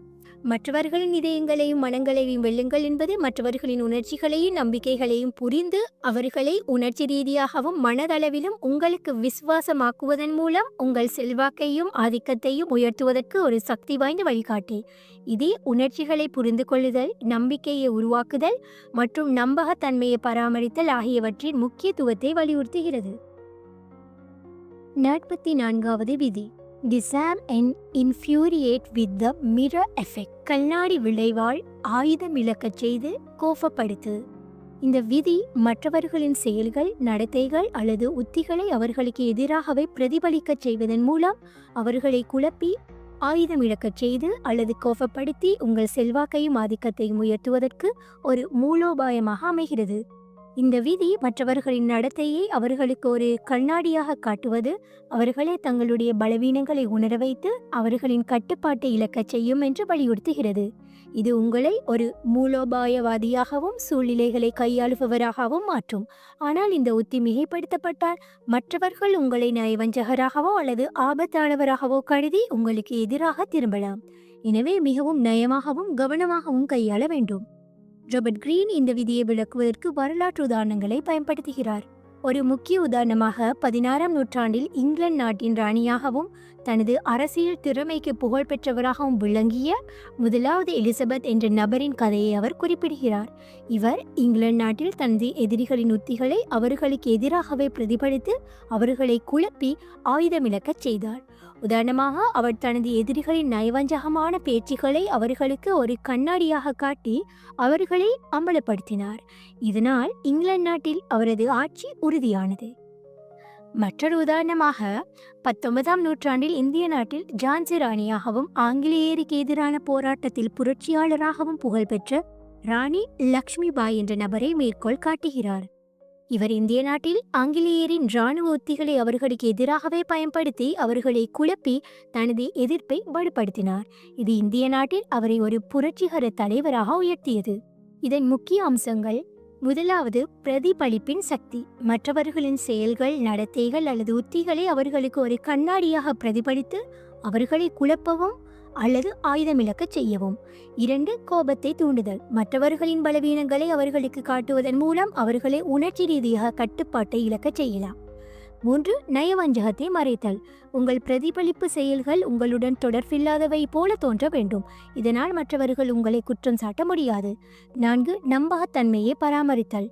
உங்கள் செயல்கள் இயல்பாகவும் நியாயமானவையாகவும் தோன்ற வேண்டும். இல்லையெனில் நீங்கள் நயவஞ்சகராக கருதப்படலாம். ராபர்ட் கிரீன் இந்த விதியை நடைமுறைப்படுத்த பல உத்திகளை முன்மொழிகிறார். மற்றவர்களை பிரதிபலித்தல். மற்றவர்களின் நடத்தைகளையோ பேச்சுகளையோ அல்லது உத்திகளையோ அப்படியே பிரதிபலித்து அவர்களை அவர்களுடைய பலவீனங்களை உணர வைக்கவும். உதாரணமாக, ஒரு பணியிடத்தில் உங்களை விமர்சிக்கும் ஒருவரின் விமர்சனங்களை அவர்களுக்கு எதிராகவே மறைமுகமாக பயன்படுத்தவும். கோபத்தை மறைமுகமாக தூண்டுதல். மற்றவர்களை கோபப்படுத்துவதற்கு அவர்களின் பலவீனங்களை நயமாக வெளிப்படுத்தவும், ஆனால் உங்கள் செயல்கள் உங்களுடன் தொடர்பில்லாதவை போல காட்டவும். கட்டுப்பாட்டை பராமரித்தல். மற்றவர்களை குழப்பி அல்லது கோபப்படுத்தும் போது நீங்கள் அமைதியாகவும் கட்டுப்பாட்டுடனும் இருக்கவும். இதனால் நீங்கள் சூழ்நிலையை ஆதிக்கம் செய்யலாம். கண்ணாடி விளைவால் ஆயுதம் இழக்கச் செய்து கோபப்படுத்து என்பது மற்றவர்களின் செயல்களையும் நடத்தைகளையும் அவர்களுக்கு எதிராக பிரதிபலித்து அவர்களை குழப்பி ஆயுதம் இழக்கச் செய்து அல்லது கோபப்படுத்துவதன் மூலம் உங்கள் செல்வாக்கையும் ஆதிக்கத்தையும் உயர்த்துவதற்கு ஒரு சக்தி வாய்ந்த வழிகாட்டி. இது பிரதிபலிப்பின் சக்தி, நயவஞ்சகத்தை மறைத்தல் மற்றும் கட்டுப்பாட்டை பராமரித்தல் ஆகியவற்றின் முக்கியத்துவத்தை வலியுறுத்துகிறது. 45வது விதி. Preach the need for change, but never reform too much at once. மாற்றத்தின் தேவையை பிரச்சாரம் செய், ஆனால் ஒரே நேரத்தில் அதிகமாக சீர்திருத்தம் செய்யாதே. இந்த விதை மக்களிடையே மாற்றத்தின் அவசியத்தை உணர்ச்சிகரமாக எடுத்துரைத்து அவர்களை உங்கள் பக்கம் ஈர்க்கும். அதே வேளையில் மாற்றங்களை படிப்படியாகவும் மிதமாகவும் செயல்படுத்துவதன் மூலம் உங்கள் செல்வாக்கையும் ஆதிக்கத்தையும் பாதுகாப்பதற்கு ஒரு மூலோபாயமாக அமைகிறது. இந்த விதி மக்கள் மாற்றத்தை விரும்பினாலும் அதிகப்படியான அல்லது திடீர் மாற்றங்கள் அவர்களை பயமுறுத்தி உங்களுக்கு எதிராக திருப்பலாம் என்று எச்சரிக்கிறது. மாறாக மாற்றத்தின் தேவையை பற்றி பேசி மக்களின் ஆதரவை பெற்று பின்னர் மாற்றங்களை மெதுவாக அறிமுகப்படுத்துவது உங்களை ஒரு தொலைநோக்கு தலைவராகவும் மக்களுக்கு நம்பிக்கை அளிப்பவராகவும் காட்டும். ஆனால் இந்த உத்தி மிகைப்படுத்தப்பட்டால் அல்லது மாற்றங்கள் மிகவும் மெதுவாக இருந்தால் மக்கள் உங்களை செயலற்றவராகவோ அல்லது நம்பிக்கையற்றவராகவோ கருதலாம். எனவே சமநிலையுடன் கையாள வேண்டும். ராபர்ட் கிரீன் இந்த விதியை விளக்குவதற்கு வரலாற்று உதாரணங்களை பயன்படுத்துகிறார். ஒரு முக்கிய உதாரணமாக 20ஆம் நூற்றாண்டில் இங்கிலாந்து நாட்டின் பிரதமராகவும் தொழிலாளர் கட்சியின் தலைவராகவும் நலன்புரி அரசை நிறுவியராகவும் புகழ்பெற்ற கிளிமெண்ட் எட்லி என்ற நபரின் கதையை அவர் குறிப்பிடுகிறார். இவர் இங்கிலாந்து நாட்டில் 2ஆம் உலகப் போருக்கு பின்னர் சமூக மாற்றங்களின் அவசியத்தை பிரச்சாரம் செய்து மக்களின் ஆதரவை பெற்றார். ஆனால் அவர் தேசிய மருத்துவ சேவை NHS போன்ற சீர்திருத்தங்களை படிப்படியாகவும் மக்களுக்கு ஏற்புடைய வகையிலும் அறிமுகப்படுத்தினார். இதனால் இங்கிலாந்து நாட்டில் அவரது ஆட்சி வெற்றிகரமாக அமைந்தது. மற்றொரு உதாரணமாக 2ஆம் நூற்றாண்டில் இந்திய நாட்டில் குஷான பேரரசின் மன்னராகவும் பௌத்தத்தின் புரவலராகவும் புகழ்பெற்ற கனிஷ்கா என்ற நபரை மேற்கோள் காட்டுகிறார். இவர் இந்திய நாட்டில் பௌத்தத்தை பரப்புவதற்கு மாற்றத்தின் தேவையை பிரச்சாரம் செய்தார். மத மாற்றங்களை மெதுவாகவும் மக்களின் பண்பாட்டுக்கு ஏற்பவும் செயல்படுத்தினார். இதனால் இந்திய நாட்டில் அவரது ஆட்சி ஒரு பொற்காலமாக கருதப்பட்டது. இதன் மூலம் நாம் கற்றுக்கொள்ளக்கூடிய முக்கியமான அம்சங்கள்: முதலாவது, மாற்றத்தின் தேவையை பிரச்சாரம் செய்தல். மக்களிடையே மாற்றத்தின் அவசியத்தை உணர்ச்சிகரமாகவும் தொலைநோக்குடனும் எடுத்துரைக்கவும். 2, படிப்படியான சீர்திருத்தங்கள். மாற்றங்களை மெதுவாகவும் மக்களுக்கு ஏற்புடைய வகையிலும் அறிமுகப்படுத்தவும். இதனால் அவர்கள் பயமுறுத்தப்படாமல் இருக்கவும். 3, மக்களின் ஆதரவை பெறுதல். மாற்றத்தின் பிரச்சாரத்தின் மூலம் மக்களின் இதயங்களையும் மனங்களையும் வென்று அவர்களை உங்கள் பக்கம் இணைக்கவும். 4, சமநிலையை பராமரித்தல். மாற்றங்கள் மிகவும் வேகமாகவோ அல்லது மிகவும் மெதுவாகவோ இருக்கலாம். 4, சமநிலையை பராமரித்தல். மாற்றங்கள் மிகவும் வேகமாகவோ அல்லது மிகவும் மெதுவாகவோ இருக்காமல் சமநிலையை வைத்திருக்கவும். ராபர்ட் கிரீன் இந்த விதியை நடைமுறைப்படுத்த பல உத்திகளை முன்மொழிகிறார். மாற்றத்தின் பிரச்சாரம். மக்களிடையே மாற்றத்தின் அவசியத்தை பற்றி உற்சாகமாகவும் தொலைநோக்குடனும் பேசவும். உதாரணமாக, ஒரு பணியிடத்தில் புதிய செயல்முறைகளின் தேவைகளை உங்கள் குழுவுக்கு உணர்ச்சிகரமாக விளக்கவும். படிப்படியான அறிமுகம். மாற்றங்களை சிறிய, மக்களுக்கு ஏற்புடைய படிகளாக அறிமுகப்படுத்தவும். இதனால் அவர்கள் பயமுறுத்தப்படாமல் இருக்கலாம். மக்களின் கருத்துக்களை கேட்டல். மாற்றங்களை செயல்படுத்துவதற்கு முன் மக்களின் கவலைகளையும் எதிர்பார்ப்புகளையும் கேட்டு அவற்றை உங்கள் திட்டங்களில் இணைக்கவும். இந்த விதியை பயன்படுத்துவது சில ஆபத்துகளையும் உள்ளடக்கியது. மாற்றங்களை மிகவும் மெதுவாக அறிமுகப்படுத்தினால் மக்கள் உங்களை செயலற்றவராகவோ அல்லது உறுதியற்றவராகவோ கருதலாம் என்று எச்சரிக்கிறார். மறுபுறம், மாற்றங்கள் மிகவும் வேகமாகவோ அல்லது தீவிரமாகவோ இருந்தால் மக்கள் உங்களுக்கு எதிராக எதிர்ப்பை தூண்டலாம். மேலும் மற்றவர்கள் இந்த விதியை உங்களுக்கு எதிராக பயன்படுத்தி உங்கள் மாற்றங்களை விமர்சித்து மக்களை உங்களுக்கு எதிராக திருப்ப முயற்சிக்கலாம். எனவே மாற்றங்களை மூலோபாயமாகவும் மக்களின் உணர்வுகளை மதித்து சமநிலையை பராமரிக்கவும் என்று ராபர்ட் கிரீன் அறிவுறுத்துகிறார். மாற்றத்தின் தேவையை பிரச்சாரம் செய், ஆனால் ஒரே நேரத்தில் அதிகமாக சீர்திருத்தம் செய்யாதே என்பது மாற்றத்தின் அவசியத்தை உணர்ச்சிகரமாக எடுத்துரைத்து மக்களின் ஆதரவை பெற்று மாற்றங்களை படிப்படியாக செயல்படுத்துவதன் மூலம் உங்கள் செல்வாக்கையும் ஆதிக்கத்தையும் பாதுகாப்பதற்கு ஒரு சக்தி வாய்ந்த வழிகாட்டி. இது மக்களின் ஆதரவை பெறுதல், படிப்படியான சீர்திருத்தங்கள் மற்றும் சமநிலையை பராமரித்தல் ஆகியவற்றின் முக்கியத்துவத்தை வலியுறுத்துகிறது. 46வது விதி, நெவர் அப்பியர் டூ பெர்ஃபெக்ட். ஒருபோதும் மிகவும் சரியானவராக தோன்றாதே. இந்த விதி உங்கள் திறமைகளையும் சாதனைகளையும் வெளிப்படுத்தினாலும் மிகவும் சரியானவராகவோ அல்லது பிழையற்றவராகவோ தோன்றுவதை தவிர்ப்பதன் மூலம் மற்றவர்களின் பொறாமையையும் எதிர்ப்பையும் தவிர்த்து உங்கள் செல்வாக்கையும் ஆதிக்கத்தையும் பாதுகாப்பதற்கு ஒரு மூலோபாயமாக அமைகிறது. இந்த விதி மிகவும் சரியானவராக தோன்றுவது மற்றவர்களிடையே பொறாமை, சந்தேகம் அல்லது பயத்தை தூண்டி உங்களுக்கு எதிராக திருப்பலாம் என்று எச்சரிக்கிறது. மாறாக உங்கள் பலவீனங்களை மறைமுகமாகவோ அல்லது நகைச்சுவையாகவோ வெளிப்படுத்தி மக்களுக்கு உங்களை அணுகக்கூடியவராகவும் மனித தன்மையுள்ளவராகவும் காட்டுவது அவர்களின் ஆதரவையும் விசுவாசத்தையும் பெறும். ஆனால் இந்த உத்தி மிகைப்படுத்தப்பட்டால் நீங்கள் பலவீனமானவராகவோ அல்லது நம்பகமற்றவராகவோ தோன்றலாம். எனவே சமநிலையுடன் கையாள வேண்டும். ராபர்ட் கிரீன் இந்த விதியை விளக்குவதற்கு வரலாற்று உதாரணங்களை பயன்படுத்துகிறார். ஒரு முக்கிய உதாரணமாக 20ஆம் நூற்றாண்டில் அமெரிக்க நாட்டின் ஜனாதிபதியாகவும் தனது நகைச்சுவை உணர்வுக்கும் மக்களோடு இணைந்த தன்மைக்கும் புகழ் பெற்றவராகவும் விளங்கிய ரூஸ்வெல்ட் என்ற நபரின் கதையை அவர் குறிப்பிடுகிறார். இவர் அமெரிக்க நாட்டில் தனது தலைமைத்துவத்தை சாதனைகளையும் வெளிப்படுத்தினாலும் தனது குறைபாடுகளையும் நகைச்சுவையாகவும் மனித தன்மையுடனும் பகிர்ந்து மக்களுக்கு அணுகக்கூடியவராக தோன்றினார். இது அமெரிக்க நாட்டில் அவரது செல்வாக்கை உயர்த்தியது. மற்றொரு உதாரணமாக 7ஆம் நூற்றாண்டில் இந்திய நாட்டில் சாளுக்கிய பேரரசின் மன்னராகவும் தனது நிர்வாக திறனுக்கு புகழ் பெற்றவராகவும் விளங்கிய புலகேஷின் 2வது புலகேஷின் என்ற நபரை மேற்கோள் காட்டுகிறார். இவர் இந்திய நாட்டில் தனது வெற்றிகளை பறைசாற்றினாலும் மக்களுடன் இணைந்து தனது பலவீனங்களை மறைமுகமாக வெளிப்படுத்தி அவர்களின் ஆதரவை பெற்றார். இது இந்திய நாட்டில் அவரது ஆட்சியை வலுப்படுத்தியது. முக்கியமான அம்சங்கள்: முதலாவது, பொறாமையை தவிர்த்தல். மிகவும் சரியானவராக தோன்றுவதை தவிர்த்து மற்றவர்களின் பொறாமையையும் எதிர்ப்பையும் குறைக்கவும். 2, மனித தன்மையை காட்டுதல். உங்கள் குறைபாடுகளையோ அல்லது பலவீனங்களையோ நகைச்சுவையாகவோ மறைமுகமாகவோ வெளிப்படுத்தி மக்களுக்கு உங்களை அணுகக்கூடியவராக காட்டவும். 3, விசுவாசத்தை பெறுதல். மக்களுக்கு உங்களை மனித தன்மை உள்ளவராக காட்டுவதன் மூலம் அவர்களின் ஆதரவையும் விசுவாசத்தையும் பெறவும்.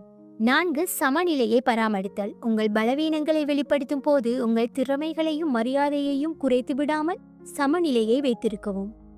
ராபர்ட் கிரீன் இந்த விதியை நடைமுறைப்படுத்த பல உத்திகளை முன்மொழிகிறார். நகைச்சுவையை பயன்படுத்துதல். உங்கள் குறைபாடுகளை நகைச்சுவையாக பகிர்ந்து மக்களுக்கு உங்களை இயல்பானவராக காட்டவும். உதாரணமாக, ஒரு பணியிடத்தில் உங்கள் சிறிய தவறுகளை நகைச்சுவையாக பகிர்ந்து உங்கள் குழுவுடன் இணைவை உருவாக்கவும். மறைமுகமாக பலவீனங்களை வெளிப்படுத்துதல். உங்கள் பலவீனங்களை நேரடியாக கூறாமல் கதைகள் அல்லது மறைமுகமான உரையாடல்கள் மூலம் வெளிப்படுத்தவும். திறமைகளை மிதமாக வெளிப்படுத்துதல். உங்கள் சாதனைகளை பறைசாற்றாமல் மிதமாகவும் மரியாதையுடனும் வெளிப்படுத்தவும். இதனால் மற்றவர்கள் பொறாமைப்படாமல் இருக்கலாம். இந்த விதியை பயன்படுத்துவது சில ஆபத்துகளையும் உள்ளடக்கியது. உங்கள் பலவீனங்களை மிகைப்படுத்தி வெளிப்படுத்தினால் மக்கள் உங்களை பலவீனமராகவோ அல்லது திறமையற்றவராகவோ கருதலாம். மறுபுறம் உங்கள் திறமைகளை முற்றிலும் மறைத்தால் மக்கள் உங்களை மதிக்காமல் போகலாம். மேலும் மற்றவர்கள் இந்த விதியை உங்களுக்கு எதிராக பயன்படுத்தி உங்கள் பலவீனங்களை அம்பலப்படுத்தி உங்கள் செல்வாக்கை குறைக்க முயற்சிக்கலாம். எனவே உங்கள் பலவீனங்களையும் திறமைகளையும் சமநிலையில் வைத்து நம்பகத்தன்மையை பராமரிக்கவும் என்று ராபர்ட் கிரீன் அறிவுறுத்துகிறார்.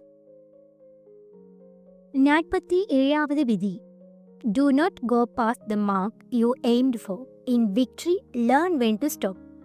நீங்கள் நோக்கிய இலக்கை தாண்டி செல்லாதே. வெற்றியில் எப்போது நிறுத்த வேண்டும் என்பதை கற்றுக்கொள். இந்த விதி உங்கள் இலக்கை அடைந்த பிறகு மிகைப்படுத்தப்பட்ட லட்சியத்துடன் மேலும் முன்னேறுவதை தவிர்ப்பதன் மூலம் உங்கள் வெற்றியை பாதுகாத்து மற்றவர்களின் எதிர்ப்பையோ அல்லது தோல்வியையோ தவிர்க்க ஒரு மூலோபாயமாக அமைகிறது. இந்த விதி வெற்றியின் உச்சத்தில் மக்கள் பெரும்பாலும் பேராசையோ அல்லது அகந்தையோ காரணமாக தங்கள் இலக்குகளை தாண்டி சென்று தங்கள் வெற்றியை இழக்கின்றனர் என்று எச்சரிக்கிறது. மாறாக உங்கள் இலக்கை அடைந்தவுடன் மிதமாகவும் கவனமாகவும் செயல்பட்டு உங்கள் ஆதிக்கத்தையும் மரியாதையையும் பராமரிப்பது உங்களை ஒரு முதிர்ந்த தலைவராகவும் மூலோபாயவாதியாகவும் காட்டும். ஆனால் இந்த உத்தி மிகவும் பழமைவாதமாக இருந்தால் நீங்கள் வாய்ப்புகளை இழக்கலாம்.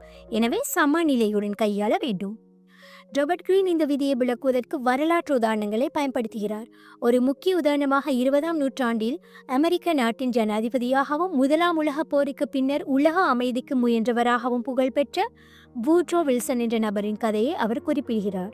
இவர் அமெரிக்க நாட்டில் நாடுகளின் கூட்டமைப்பு லீக் ஆஃப் நேஷன்ஸ் உருவாக்குவதில் வெற்றி பெற்றார். ஆனால் அவர் தனது இலக்கை தாண்டி உள்நாட்டு ஆதரவை புறக்கணித்து மிகைப்படுத்தப்பட்ட சீர்திருத்தங்களை முன்னெடுத்தார். இது அமெரிக்க நாட்டில் அவரது செல்வாக்கை பலவீனப்படுத்தியது.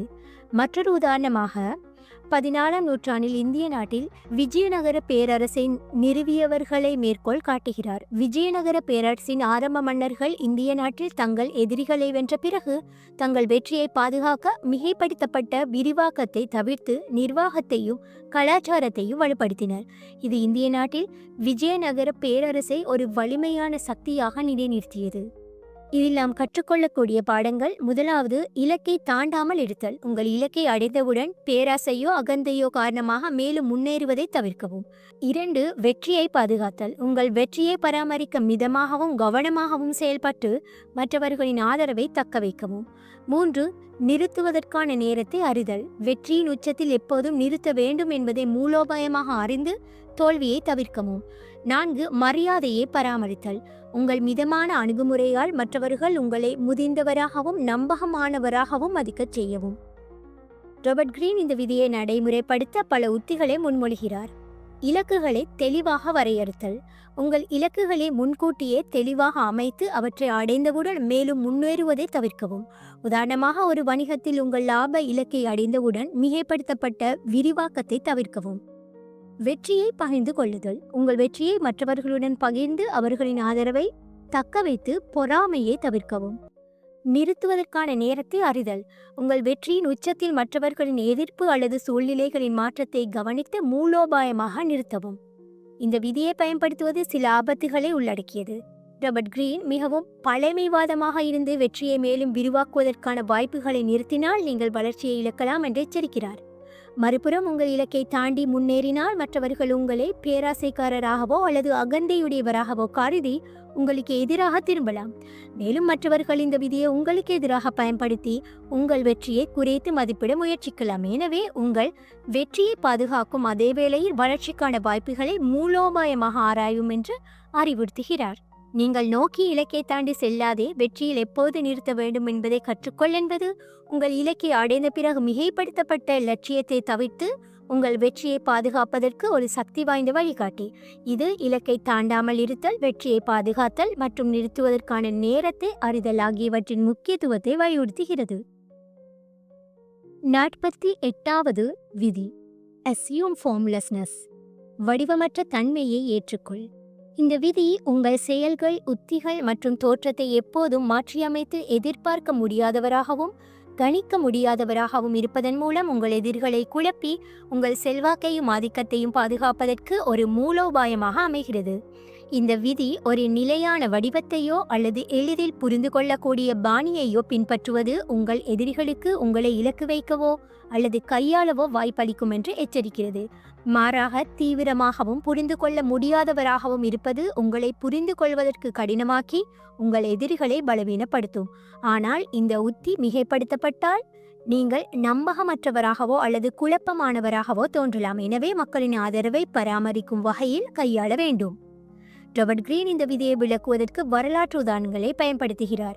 ஒரு முக்கிய உதாரணமாக 20ஆம் நூற்றாண்டில் அமெரிக்க நாட்டின் ஜனாதிபதியாகவும் பெரும் பொருளாதார மந்தநிலை மற்றும் 2ஆம் உலகப் போரை எதிர்கொண்டவராகவும் புகழ்பெற்ற பிராங்க்லின் டி ரூஸ்வெல்ட் என்ற நபரின் கதையை அவர் குறிப்பிடுகிறார். இவர் அமெரிக்க நாட்டில் தனது அரசியல் உத்திகளை தொடர்ந்து மாற்றியமைத்து எதிரிகளையும் அரசியல் எதிர்ப்பாளர்களையும் குழப்பினார். அவர் ஒரு நிலையான பாணியை பின்பற்றாமல் சூழ்நிலைக்கு ஏற்ப மாறி அமெரிக்க நாட்டில் தனது ஆதிக்கத்தை உறுதிப்படுத்தினார். இதில் நாம் கற்றுக்கொள்ள வேண்டிய முக்கியமான பாடங்கள்: முதலாவது, எதிர்பார்க்க முடியாதவராக இருத்தல். உங்கள் செயல்களையும் உத்திகளையும் தொடர்ந்து மாற்றி எதிரிகளுக்கு உங்களை கணிக்க முடியாதவராக ஆக்கவும். 2. நிலையான வடிவத்தை தவிர்த்தல். ஒரு குறிப்பிட்ட பாணியை பின்பற்றுவதை தவிர்த்து சூழ்நிலைக்கு ஏற்ப மாற்றியமைக்கவும். 3. குழப்பத்தை உருவாக்குதல். உங்கள் வடிவமற்ற தன்மையால் எதிரிகளை குழப்பி அவர்களின் திட்டங்களை சீர்குலைக்கவும்.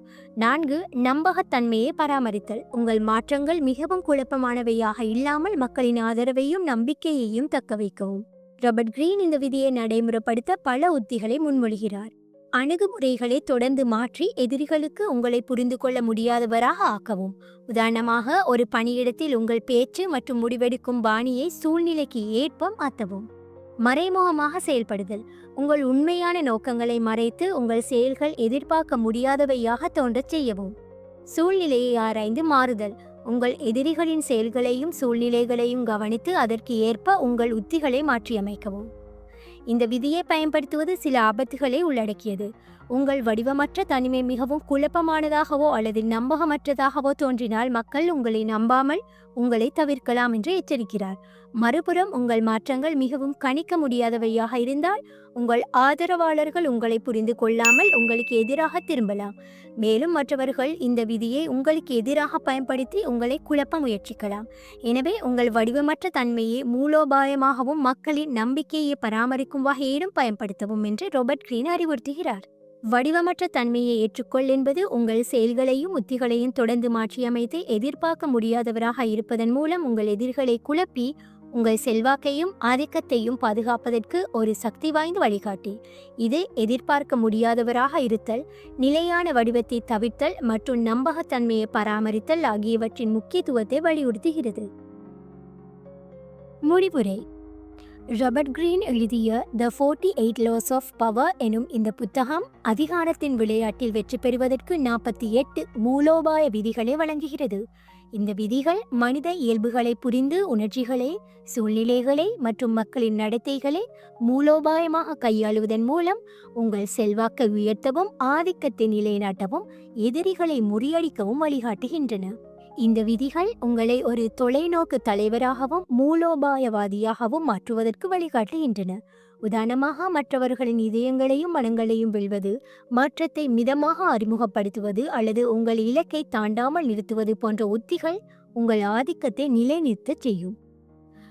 ஆனால் ராபர்ட் கிரீன் இந்த விதிகளை பயன்படுத்தும் போது எச்சரிக்கையுடன் இருக்க வேண்டும் என்று அறிவுறுத்துகிறார்.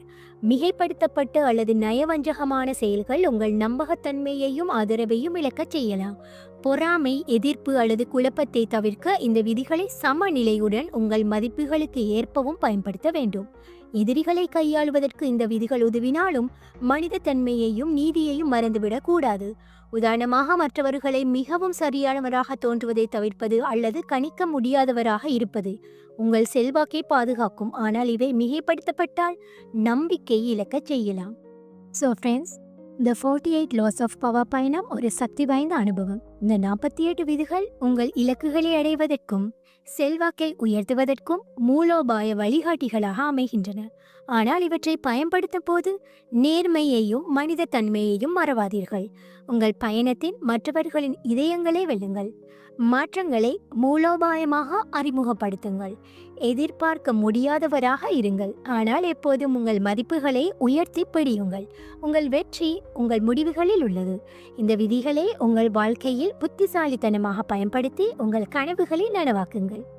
ஸோ ஃப்ரெண்ட்ஸ், இந்த புத்தகம் உங்களுக்கு பயனுள்ளதாக அமைந்திருக்கும் என்று நம்புகிறேன். மீண்டும் ஒரு அருமையான புத்தகத்தோடு உங்களை சந்திக்க வருகிறேன். வீடியோ பிடிச்சிருந்தா லைக் பண்ணுங்க, கமெண்ட் பண்ணுங்க அண்ட் மறக்காம சப்ஸ்கிரைப் பண்ணுங்க. தேங்க்ஸ் ஃபார் வாட்சிங்.